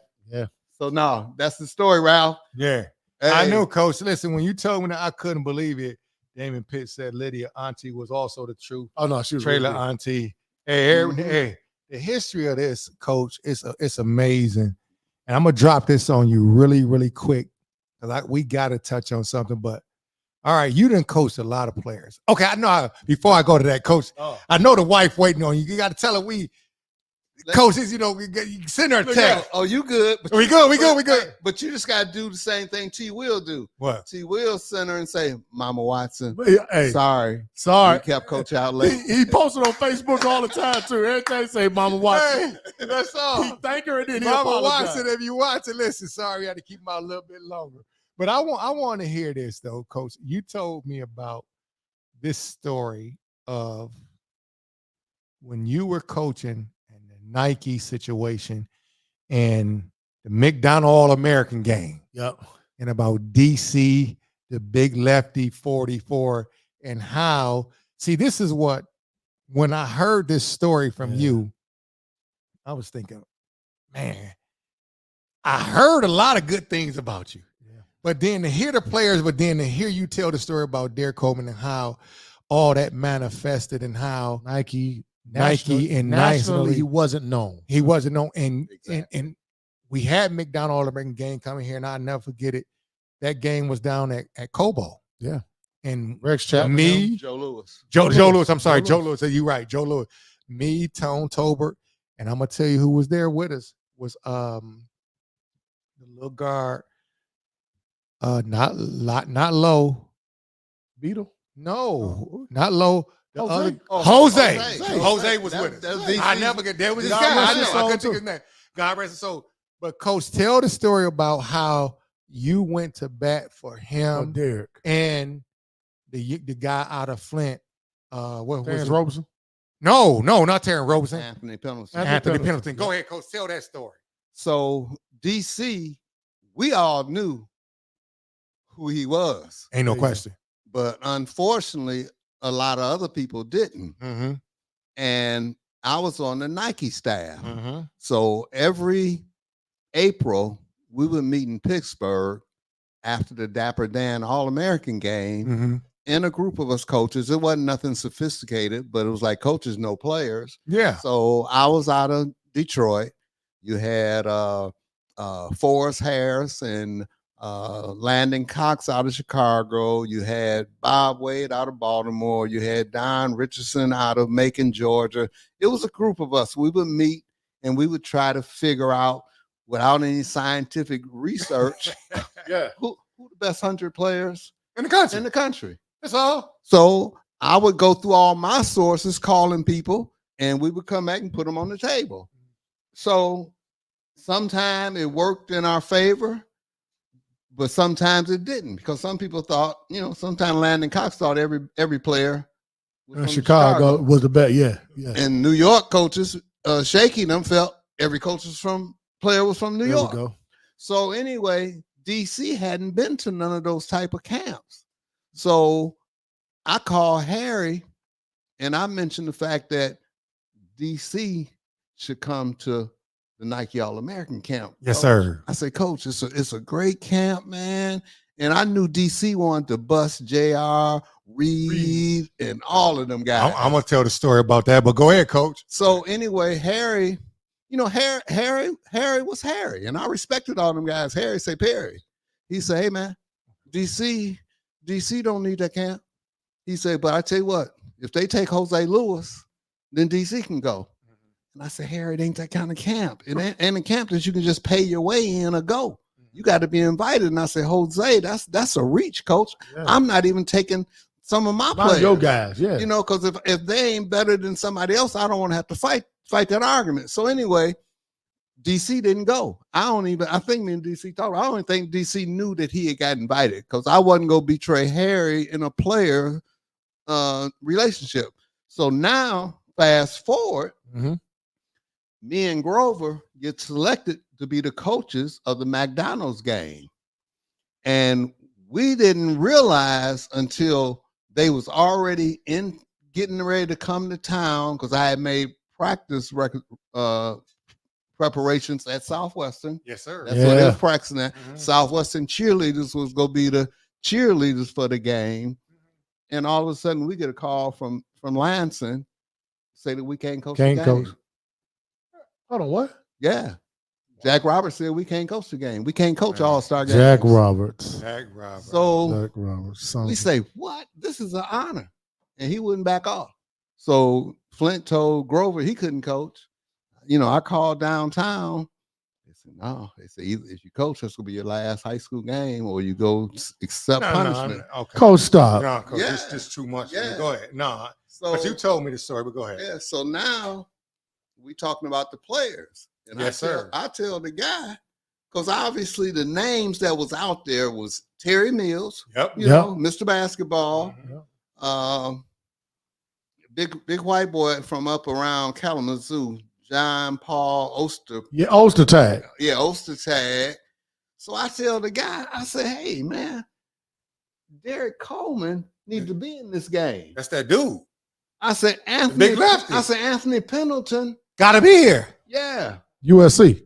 So anyway, now that I can't coach, I'm really politicking and pushing. Ain't no question. So DC comes in and shows out, and the rest is history. I tell y'all this: the big homie did his thing. I promise y'all. I remember this like I'm sitting in Joe Louis right now, and I remember because see, DC told me the story. DC said the coach who ended up coaching the game didn't give him 44. He had 43. Yeah, 43. Oh, yeah. They gave 44. I think that if DC chime in, I think you said it's Dwayne Shensis, but he didn't get 44. He got 43. Wow. But he was going at JRE. He dunked on JRE. Me, Tone, Jose, DC come through and hit us with the pistols on the court. I say the big homie cold. The big homie is cold. Yeah. I remember. I'm telling you, I'm in Joe Louis right now. Yeah. And I'm telling you, it's crazy. Oh, he gave it to 44. Nick Anderson. He gave it to Nick. Yeah. I know I couldn't remember who it was, but he told me it was Nick Anderson. So when you think about that, you're talking about. Think about this, Coach. We're talking about in the era. You said it earlier. We were number one. And Memphis was number 2. Right. Lafayette Evans talked about this after everything started to fall down in DTS. Yep. He said, Ralph, you don't understand. We were being recruited all over the country. All over the country. Basketball, football, and baseball. Every level. Yeah. Every level. Yes. And it all changed. Yes. Coach, I don't know what happened. It's like now, it's one of these things you be like, is it all a setup? Well, Ralph. All right, G, because I know you got something. Go ahead. Well, I don't know. DC took one of SO cheerleaders, man. Here you go with that. I wasn't gonna tell DC because that's my daughter's best friend. Oh man, D. Hold on, D. Man, you took somebody that's like P Dub's daughter, man. That's like Coach's daughter. One of SO's cheerleaders to the man. pride. Let that be your last post for the night too, man. Because I don't want to hear no more comments. Because gradually you're increasing with your level of secrecy. We don't want to hear nothing else, man. Hey, Fofo, that's it. Just watch the show, man. 21 gun salute. And look at TV. Look at TV. Shaper Shaper and Ford Ford Street gas station. Man, he didn't. Hey, man, you got another E on Shaper too, T. Hey, Man. listen. It's a story, but y'all don't want to get it now. No, we can't get That it now. goes from that prom to that gas station. Oh my God! I tell DC, you know you wanted to be a prospector. Ooh, now hold on. A Hold lot on, of Coach. dudes did. But hold on, but back up, Coach. Now, hold on. See, now what? No, Yeah. do you probably know this. Oh yeah, I know. DC was at the old school COOLEY.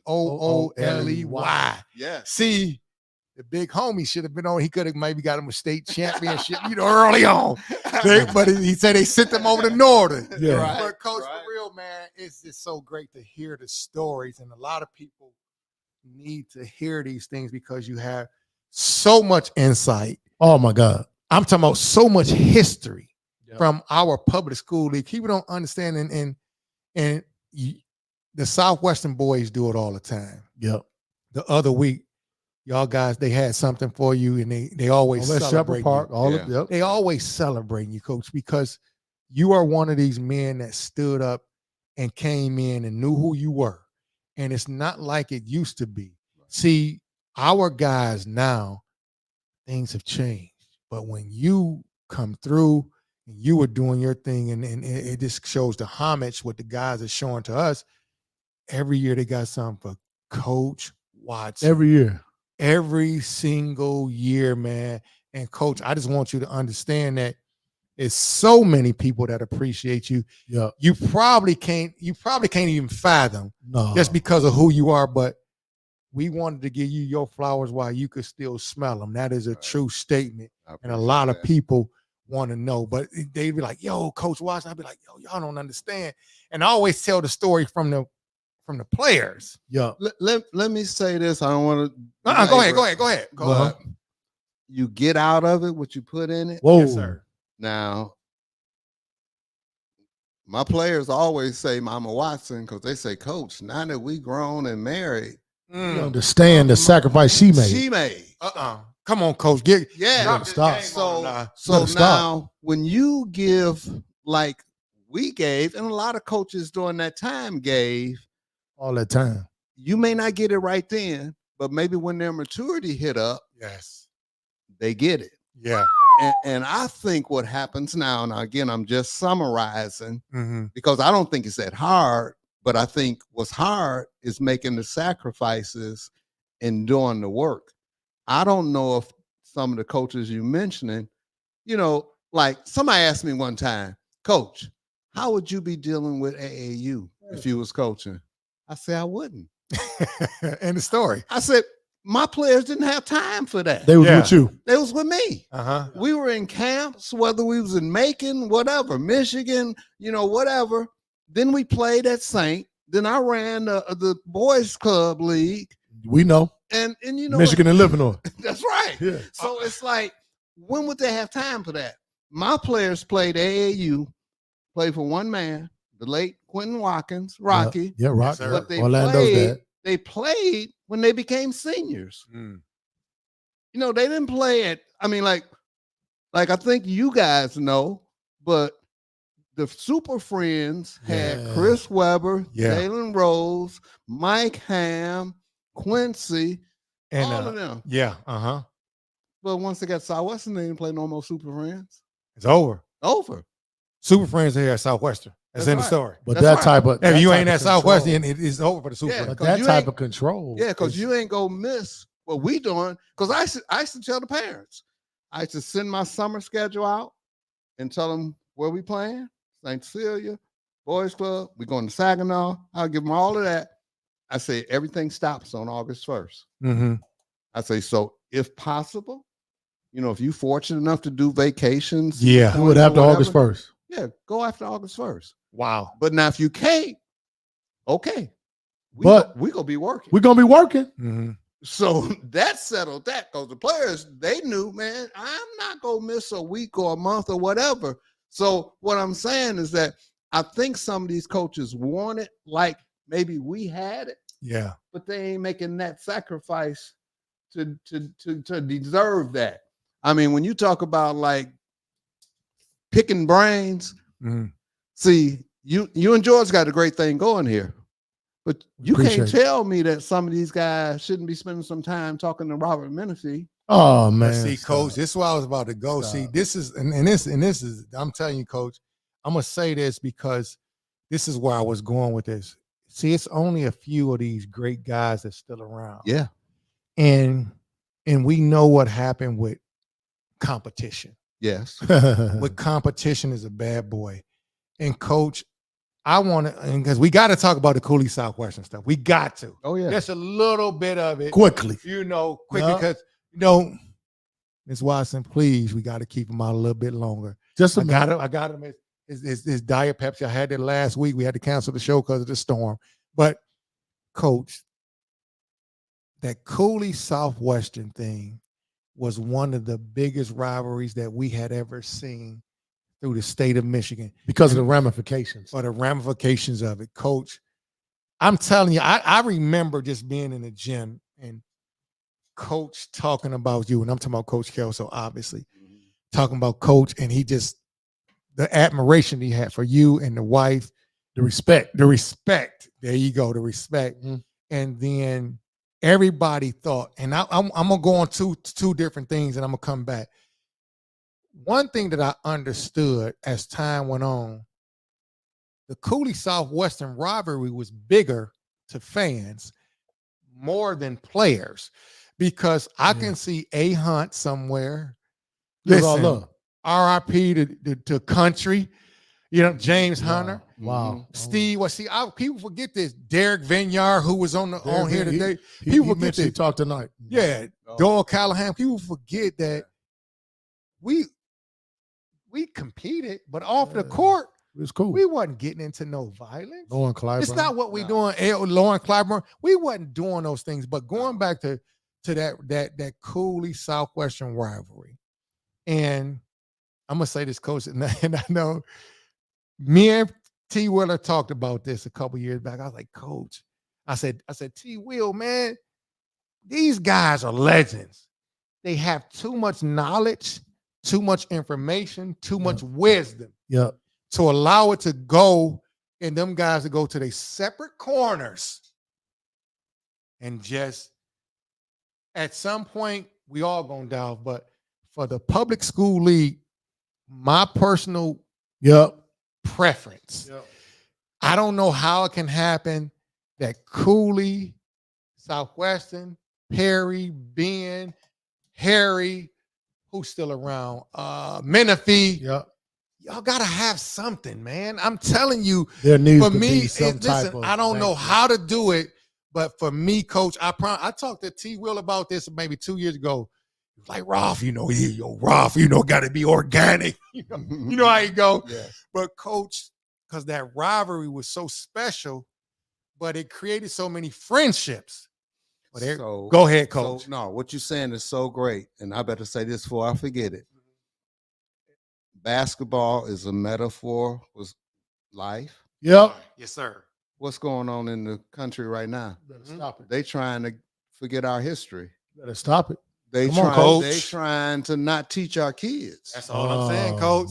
So it's imperative that you guys don't quit. Whether we have something official, keep talking.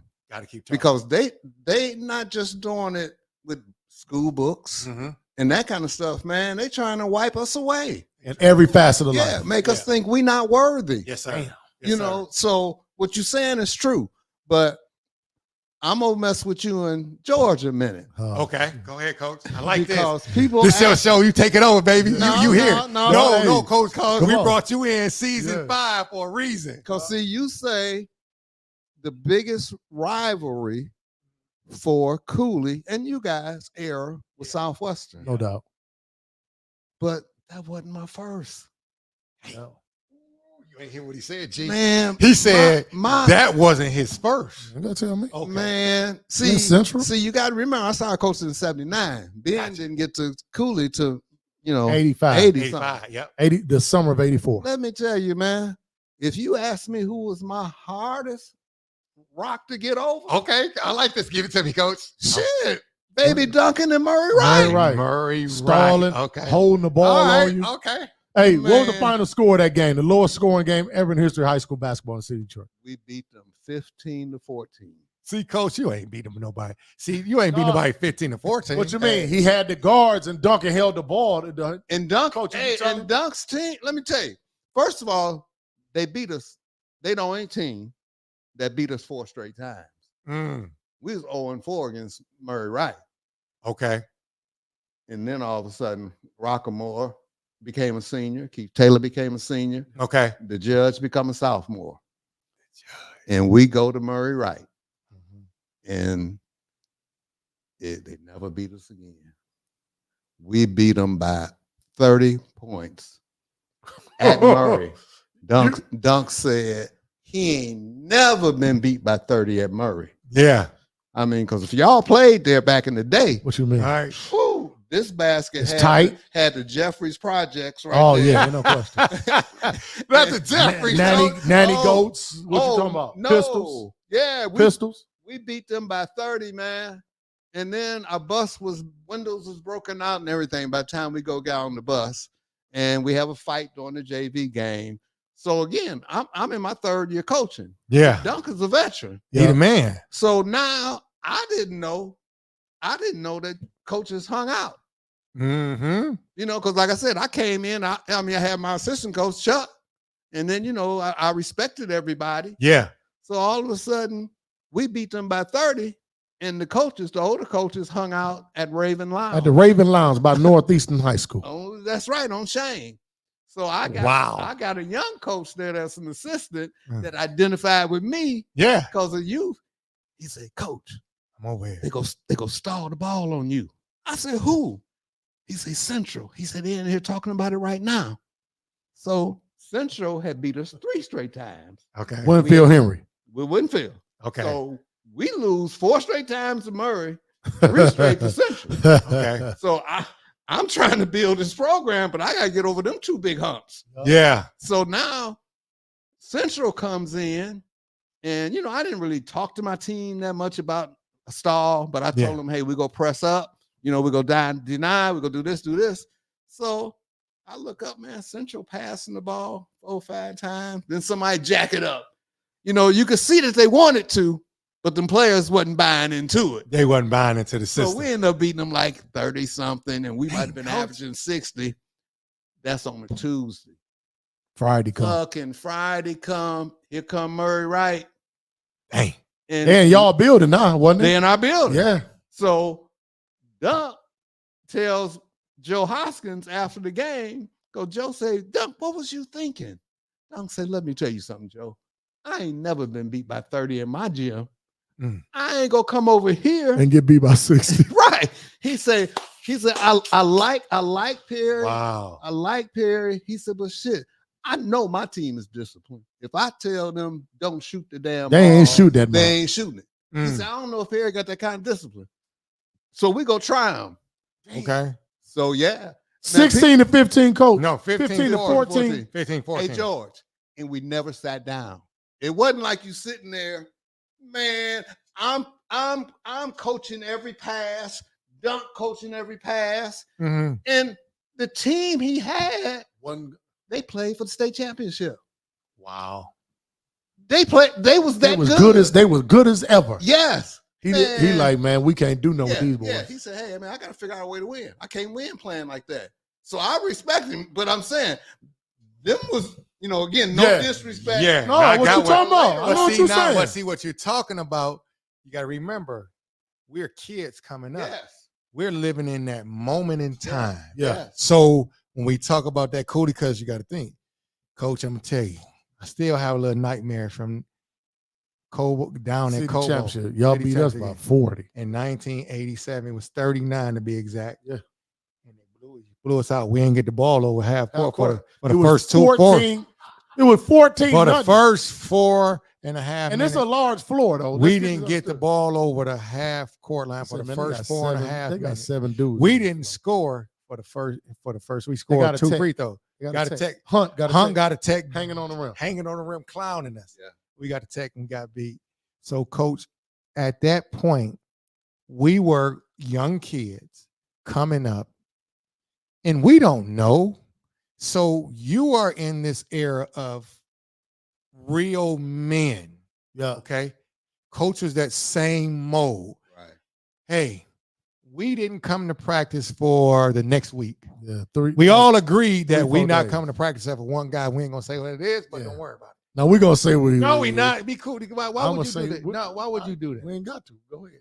He already know. Nobody. While you thinking about it, let me say this. Do y'all know that Kelso was calling me after the game and came over to Southwestern? I think he mentioned that. I think he because he loved not coach. He loved Perry Washington. This is my He thing. never talked See, glowingly about another coach. No, I'm gonna tell you. Mhm.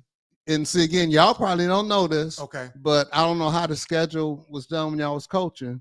But you know, it's like somebody followed somebody. Mm-hmm. So whoever I played on Tuesday, Yeah. Cooley played on Friday. There you go.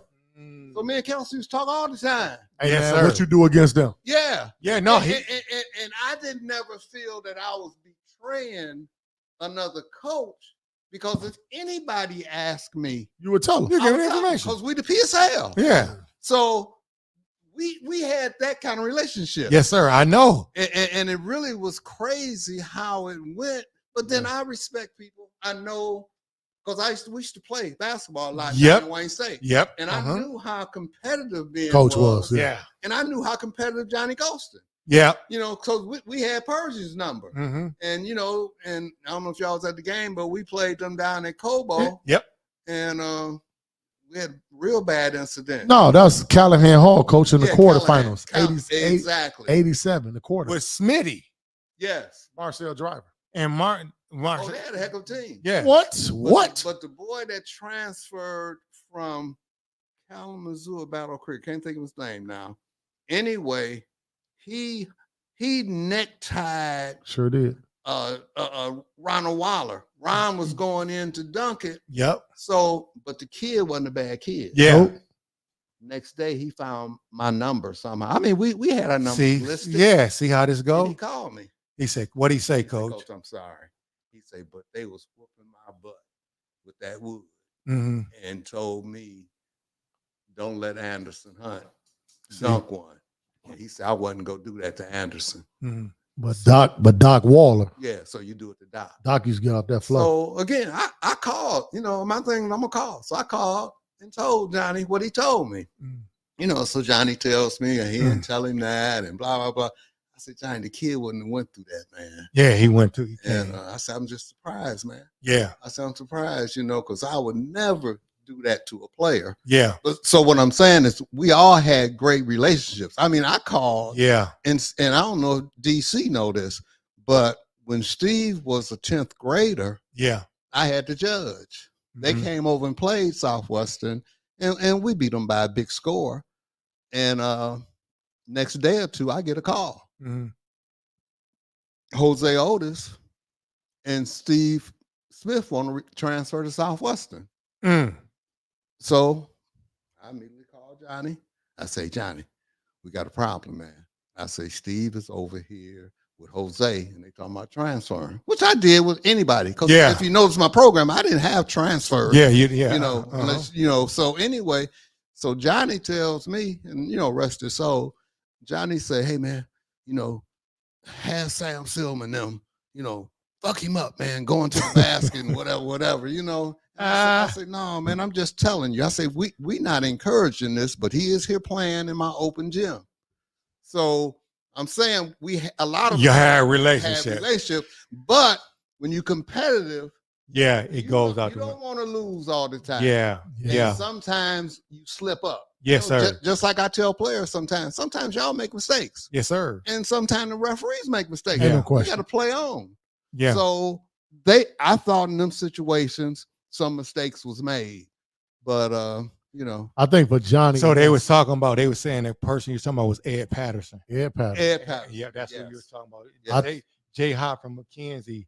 He said that was Ed Patterson coach. Go ahead, G, because I know you got something else. I think, well, just talking about that situation with Johnny, Okay. you know, Johnny had gotten that job, you know, the situation happened at Northeastern, and Yes. I know Coach know all about that with Smitty. Yeah. And then when Johnny got the job at Persian, because he went over there with Smitty, and, you know, Johnny, you know, hot shot, you He think he can make it happen. And now 87, he thinking like, we got a chance. Oh yeah, and they did. And then they did. Smitty grew about 3-4 inches over the summer. My God. And his improvement was crazy. It was crazy I had seen ever. Yeah. But I think the one thing I will say about that, Coach, at what point, I got one more, at what point do you think your ascension to greatness, it was like you were Michael Jackson and these was the Jackson 5. I mean, it is what it is at a certain point. And everybody was trying to get to that. Did you ever feel the envy, or did you ever, especially with these older guys, and when I look at the bio, I'm like, Coach was a young dude. Yeah, I didn't. Coach was a young dude. You were, Coach. I promise you, I did. Did you ever feel like, you know what, these guys? Because again, you had put in all that work, you had done all you were doing, and you were getting guys from everywhere. Again, please listen to it on the radio. I'm like, man, I want to go to Southwestern. Like I said, I didn't know how the hell I was going to get there. I didn't know what's going on. Wasn't no Ubers or Lyfts. I want to go there. Right. You're getting guys from everywhere. At what point did you realize, man, some of this animosity is real? And because, excuse my mouth, you are elder, you are role model, you was kicking their ass. So at what point is it like, oh, they tired of me kicking everybody's ass now? You done won almost 20 city championships in a row. At what point did you ever feel like, man, you know what? I got to have a conversation with somebody or I'm going to have to move on? Well, I never got to that point because I'm a competitor and I'm going to give you my best shot. You win the game, you win the game. But that ain't no reflection on me because I put my work in. No doubt. Your team was just better than my team tonight. Mm-hmm. Yeah. So I never felt that way because just like I told Ralph, I got a tea time in the morning and I'm finna go whip some ass. Because I compete. Oh, that's right. That's right. But that's right. Anyway, no, I tell you what, I wasn't that kind of guy, man. I see again, everybody was kind of influenced differently. Mm-hmm. I wasn't influenced by no athlete.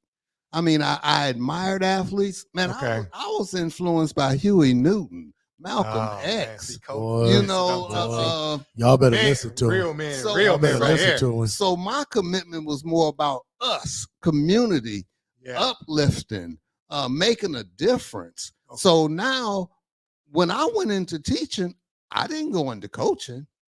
My thing was to reach our kids and use that. So basketball, like I say, the way it came about, that became my classroom. And I realized that I could have more of an impact, not just on my team, but we impacted our whole school. Oh, the whole community, man. Hey, we talk now. When you talk to Terrence and all them, they'll tell you, man, I feel fortunate to have gone to Southwestern. Yeah. I mean, we had I used to hear the different things. Oh, Perry got this kid coming from here. Hey, we had 14 teachers, me included. Our children went to Southwestern. Come on, man. See? My daughter could have went anywhere. Ain't no question about it. But you believed in what y'all was doing so tough that she gonna be there. And we had teachers that did that. My principal, her kids went there. So it was a different kind of environment. And we were multiracial. Yep. So Steve Benavides, man. Hey, man. Rashida Tlaib, the senator. Mm-hmm. That was my student. That was my student. No way. Oh, Coach. No way, Yes. Coach. Yeah. See what I'm saying? This. So when we reflect, we really realize that by God's grace, Yes, sir. we was at the right place at the right time. Not just basketball wise, but as a life, person, as a student. as a community. Yeah. So, with that being said, like I said, that's one part of it.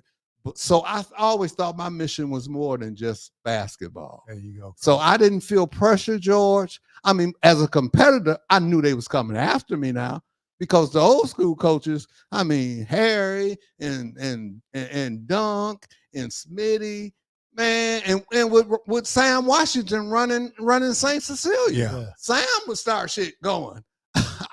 We beat Northwestern for the city championship in 1982. Okay. Let me tell you, Northwestern, because the coach counted it and told the papers, they went 40-0 in the summer, never Mhm. lost a game. Okay.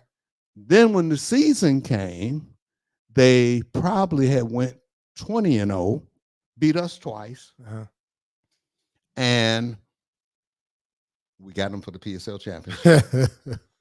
And what got it, and again, Lenoir is no longer here, Mhm. but Lenore Jackson. Lenoir wasn't ready for that. Yeah. I mean, he had men. Joe Yeah. Spicer them was men, Oh, man. Yes, sir. Grown man. So they beat us. Twan was a junior, so Rockdom had just left. Okay. So it was like early December, and you know, we even then we made home hard to beat us in. Okay. So Northwestern came in and beat us, maybe beat us by about 15. But that was maybe Bill Jones' second game. Okay. As a ninth grader, he didn't play. Yeah. You know, his mom and dad, because they knew me when I was a kid, because his older sisters and brothers went to school with me. So Bill came in, and if you remember, you used to get a report card in October. Yeah. Uh-huh.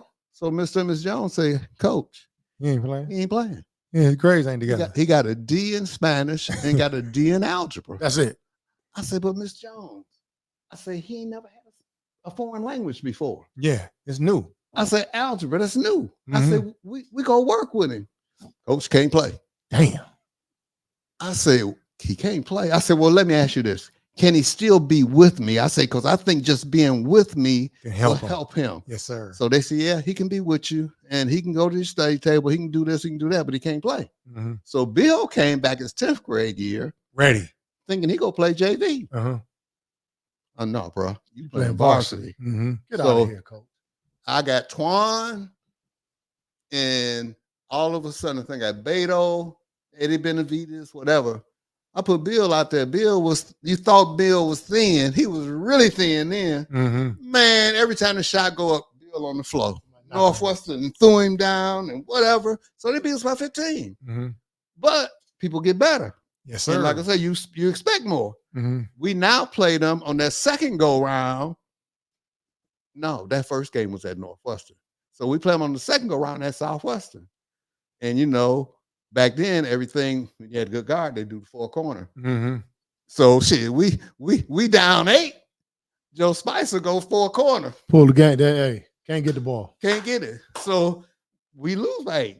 Yeah. But my thinking and the way I told the team, I said, hey, if that game play out, we got them. We Yeah. got that much better. Yeah. And Mhm. I don't think Lenoir's and Glover understood Yeah. that we were better. Yeah. So now we down at Callahan for the Catholic League playoffs, kind of watching them, Mhm. you know, before the championship game. Sam Washington, he's sitting over there. He said, hey, Perry. Because me and Chuck sitting there and Jackson sitting there. He said, Perry. He said, Lenore said he'll whoop y'all out in the alley. I said, out in the alley? He said, man, he don't even need the gym to whoop y'all. So I looked at Chuck. I said, Chuck, he believed in that shit. Because he had a little smirk on his face Huh.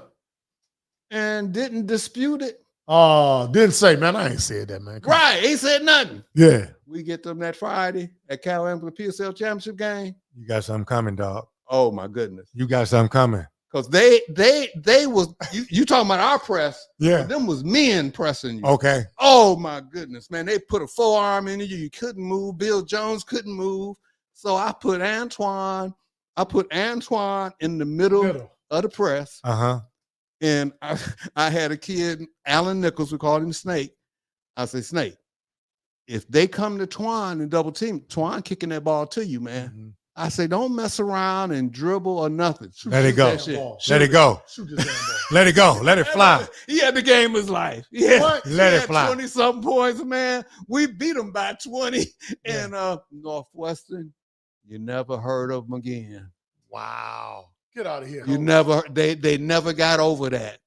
No, listen, coach. It's But so there were crazy. some rivalries. No. And all of that really got me to when we played you guys in Kelso. Mhm. Now maybe the players were different, Yeah. but the coaches have been through the fire. Coach has been Yeah. fired. Oh Gotcha. my And goodness. I That think makes the sense now. ramifications, I think before we go, I think the ramifications, when you looked at it for a while, the state championship came down for 3-4 years. it was going to be Southwest. Some point, Yes. it's going to be Southwestern Cooley High. Right. That's it. And I think it brought so much pride within the Yes. Yeah. and gave us, I think more than anything, Coach, and I'm gonna be honest, Ralph and I was 17 years old the last time we played against you. That last year when Montez and Lauren and Country was seniors. Right. Your professionalism, your elegance, your willingness to tell us, hey man, go get that thing done. That said a lot about you at that time too. Because again, y'all was expected to do it. Right. And for you to still love on young black boys at that time, like Ralph said, it showed and said everything. Yeah, it said everything. Yeah. And Coach, man, before you go, because you didn't coach so many players, I'm about to put you on the spot. It's a good one, though. Yeah. It's a good spot to be in. All right, Coach. You've been around a long time. I need to know your top 5 players that come out of the public school league. Oh, you want me to give you my top 5 first? What era are we going? Any era. All together. All together. I'm going all together. Okay. I'm going to go first. Yes. I'm going to tell you, Spencer Haywood. You gotta have him. I gotta have Spence. I'm going to tell you, a couple of them is a little favorites. Gotta have DC. Yep. Smitty. Steve Smith. No question. Meach Gore. No question. Ooh. And Larry Fogel. That's a good one. Damn. All right, Coach, what's your top 5? It's going to be much more difficult for me. Okay, because you got a lot more things that you Yeah. can say. See, I have to say. So let's everybody. say- Okay. I can't maybe go back because I'm going to have to go back to, Go as far as you need, Coach. I would say in 1963, Whoa. Okay. Okay. Cliff Williams. Cliff okay. Williams. Okay. He was a mother. Okay. Really? Yeah. I'm writing this down. Go ahead. He had the city PSL scoring record for years until Fogel broke it. Okay. Okay. And they broke it different ways. Almost like now they'll say this era got the 3-point shot. Yeah. But when Gerv didn't play, they didn't have it. Oh, I forgot about Gerv. It's hard, I'm telling you. Oh, man. Okay. All right, Smitty, you gone. I'm putting George Gervin on it. Sorry, Smitty. Yeah, Smitty, my guy. Wait, Gerv come on, on you there. just talking about high school though. No, we talking about high school, but you got to think. Smitty, Gerb at that.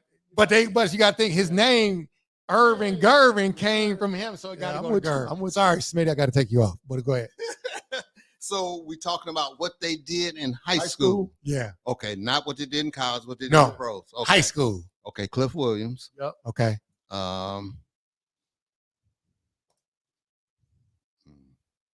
Curtis Jones. Yep. Kurt Chang. I forgot about him.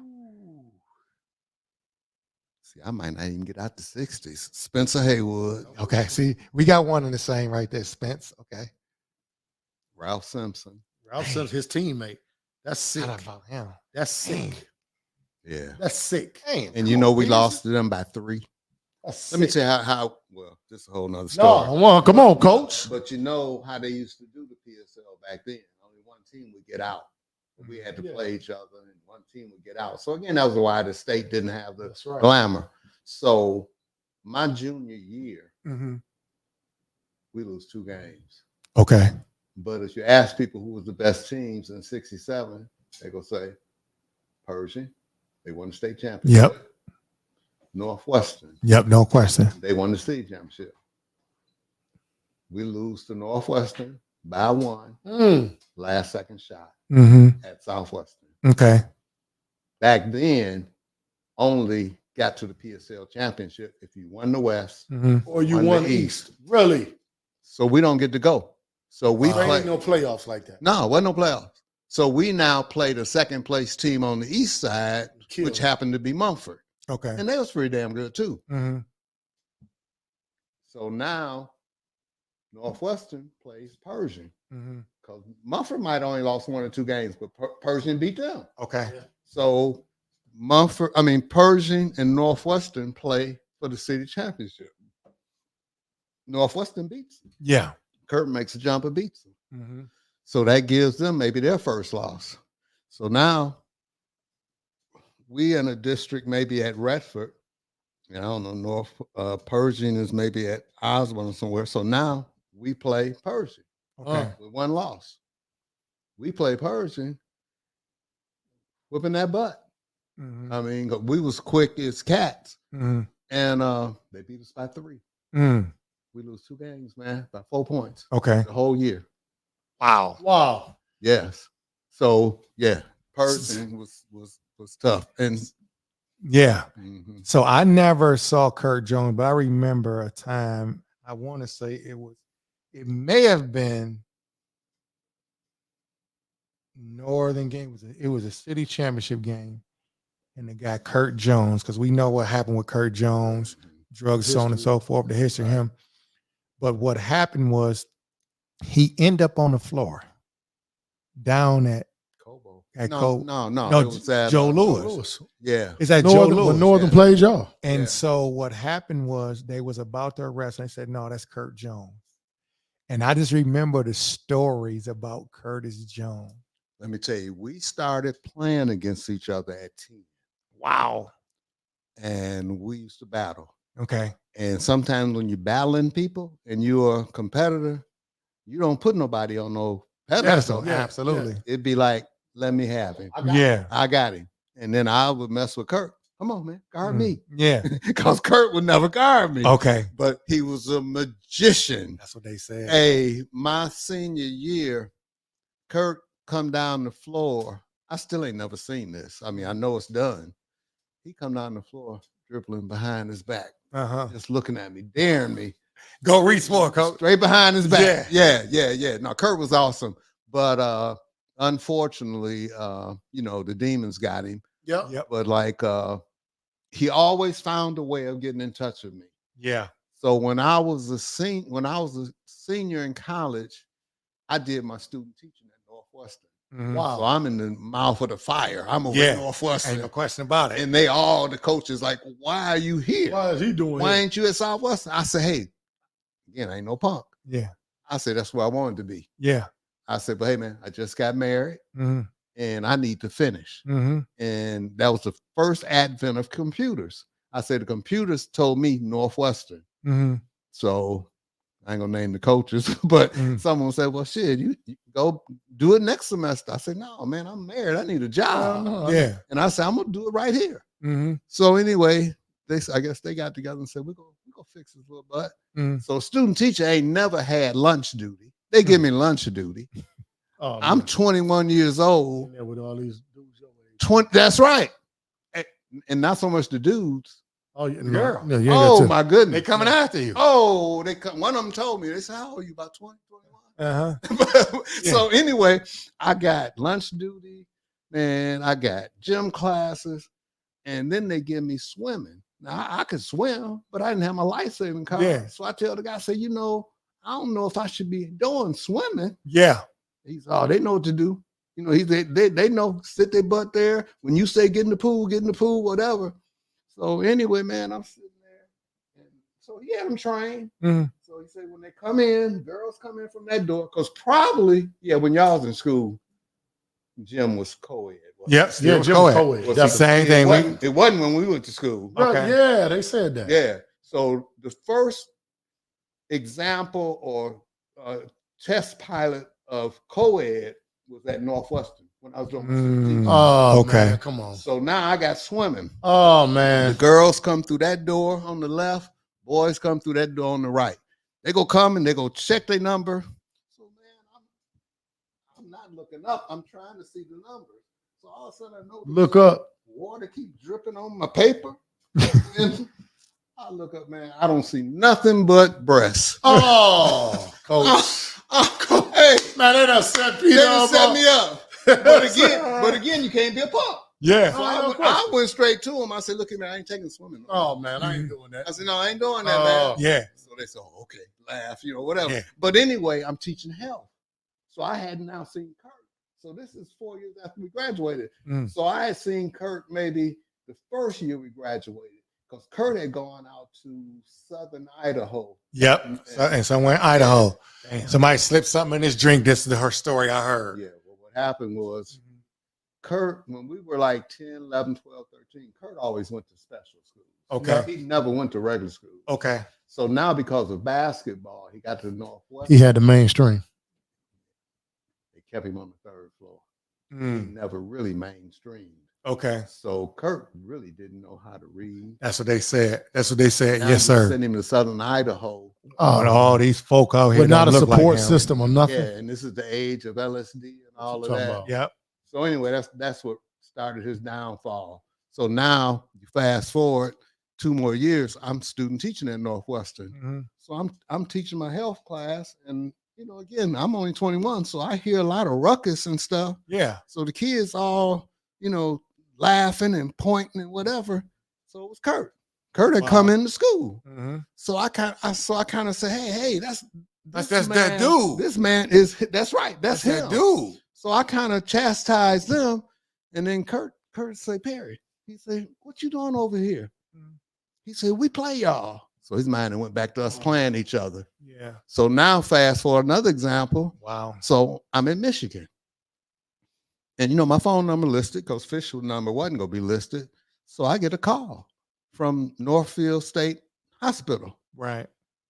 Kurt Yeah. didn't track me down. Yeah. Every And, time. Yeah. So, I talked to the people and whatever. So now, 2 years later, I'm at UAD. Mm-hmm. Kurt, I said, man, Kurt always find me. So the dribbling you're talking about, it Yep. started when I was directing Isaiah's camp. Okay. And Isaiah was a rookie or second year. We did a clinic over at Visitation, which was divorce before divorce. 12 and all. Yeah. Mm-hmm. And Isaiah, he's not from here. Yeah. He don't So know. Isaiah talking to the kids and he's tricking them with the balls. Kurt come in. Mm-hmm. Kurt picked up a ball. So Isaiah was about to, disrespect him. Yeah. And I say, Zeke, That's that's him, man. That's him. You gotta let him go. Let him do his And thing. told him a little bit. But yeah. I didn't see the thing at Really? downtown. Yep. I Oh, heard wow. about it, Coach. See, this is this type of stuff that our community still Yeah, needs they and need needs to that. hear, because we've obviously we lost now. Let's clear this up. We lost as a community. And for those guys like this guy Curtis Jones, I heard those stories and I was Yeah. like, Yeah, no. he- wow. And I remember downtown and they was like, no. But who stopped them that particular day was Hoss Baby. Oh, yeah. Hoss, that's Kurt Jones. Yes. Let him go. Let him go. Let him do his thing. Everybody pulled back. He was on the court with the ball. And I was like, wow, this is crazy. That shows you the impact that guy had. But going back to you, Coach, you being able to look into who you are and being that strong male figure and having that wherewithal, like, hold on, I'm a competitor, but I'm a man, but also have humility. That's the key, Coach. I don't know, G. Let me add one thing on Kurt. Uh-huh. Okay. Because you guys are about development and young people. Oh, no and question. Educators. But let me tell you, what it taught me Mm-hmm. with Kurt is, even though we want all our kids to be college educated and whatever, Yes, sir. sometimes college ain't for everybody. For everybody. There you go. See, Kurt had an offer to go to the Globetrotters. Mm. And That's where he should have went. That's Yeah. what he was the whole time. And they would have mentored him. What you talking and about? he'd have been fine. His life would have been totally different. Yes. Wow. And I'm not blaming No, anybody. you ain't saying that. but But, his coach- reality is reality. His coach was Freddie Snowden, who was one of my mentors. Freddie went to Michigan. Okay. And I'm pretty sure they wanted Kurt. And that's how he ended up out there. Kurt wasn't that. No, wasn't that and you had to know guy. that. Yeah, you Yeah, had to know you that. had to know that and say, for And this man's Detroit- life. Yeah, and Detroit had a history of guys going to the Globetrotters. What are you talking Yep. about? Yep. I don't know. His life might have turned out different. No, it would have So I'm come. on, Yeah. so you said that history. So then Charlie Primus, and then you have Ernest Wagner Wag. at Northeastern. Mhm. And so those guys, I just remember these names, and obviously I know some of Yes. those guys personally, but Coach, man, G, I know you Yeah. got something before we get out of here. Yeah, before we get out of here, I think thank you would just be. Yeah, no, thank you. I don't Just- even know. We can't. But I'm not thanking Coach for coming on tonight. Oh, No. my pleasure. I'm thanking Coach for, again, obviously there is no, especially from a coaching perspective for us. You look at the guys now that are coaching and you look at everything. And I said something on Facebook and social media last week, I think, when he was coming on, in all sincerity, I think the city championship trophy should be renamed. You did say that. I think, when you look at, and again, we going to make that happen. I ain't fake enough to just be, because we wore red and black and they were blue and gold. Reality is reality. And you look at manhood. So when you look at the state of affairs that we in now in our community. Yes, sir. And I said this to Coach last week, and I said to him all the time, I think one of the greatest things I ever experienced professionally was the fact that, I'm coaching at Southeastern and Rub and Perry came to the game. I remember we sat behind my bench. Okay. We playing Cavs in a district. This the year we go to the state championship game. And I remember I told my guys, when we go back in, I said, man, this may not mean nothing to y'all, but Coach Perry Watson is sitting behind us right now. And so I think who is Perry Watson? I think for everything that you've done for us, Coach, for the game. Right. And so when you hear the name Perry Watson, that is literally synonymous with excellence in our community, and not just from a basketball perspective. So when you look at the guys at SO, and you look at Chief Bates, T. Will, and Flynn, all of those guys that are doing well as men. And I always say, man, you know what? We can make some great moves on the court, but when the ball stops bouncing, are the people still cheering for you? Are your children still cheering for you? And I know that those individuals, the community still cheers for them because of what you put into them. So we say salute, man. We appreciate you.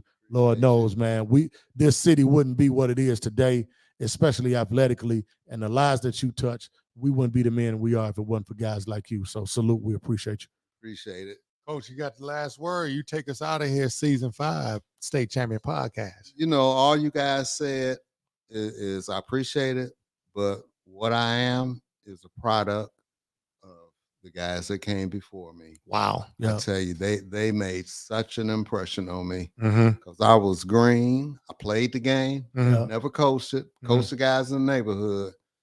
Mhm. But if you go compete and then have high aspirations, hey, you go buckle it up and get it done. There you go, Yes, sir. So yeah, I appreciate all them guys. And like you say, sometimes it was competition might make other people fans, because a lot of times fans don't understand. Yeah. Of course, Of course no not. animosity here.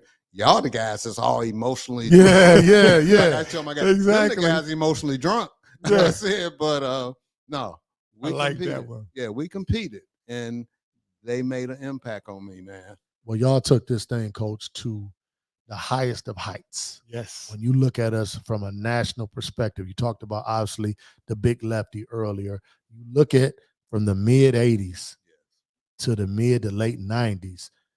You, Coach Kelso, them guys, y'all were the focal point of that, and y'all got us to another level. And Yeah. Lord knows most of us are living good lives right now because of all the hard work y'all put into us. Hey, and I tell you what, along with that point, sometimes, unfortunately, the media will try to center in on that one guy that Yes. won a trophy, won Yeah. a championship. Yeah. Let me tell you, man, we had great coaches. There you all go. Great through the men, great PSL, leaders. Great men.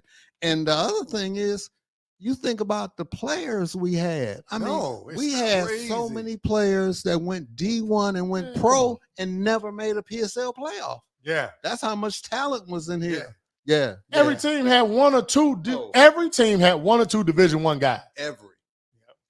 MacArthur Phoenix, I tell my players all the time, I say, listen, man, MacArthur Phoenix played at Western High School. I can't tell you if Western High School in the late 80s won 5 games in the season. But that son of a gun was going to give you 27. Oh, I don't yeah. care what was going on. Yeah. MacArthur Phoenix Yeah. giving you buckets. And ain't nobody heard of him. No, Bad boy, though. that's right. Everybody has some players. That's man. right. Everybody has some Everybody. Coach, man, again, we can't thank you enough. There you We go. Appreciate you. We've been trying to do this. I got to get Coach on. Yeah. He's telling me too many great. So I wish I could have recorded him. Yeah. I said, Coach, hold on, stop. We got to wait till we get to the show because people have to hear what's going on. Well, you had applaud- offered to fly me in from Florida. Yeah. In the wintertime, So I was waiting on the ticket. Yeah. Although it was cold. Though. Yeah, it was cold. You said you ain't want to come back at that time. Yeah. No, I applaud what y'all doing.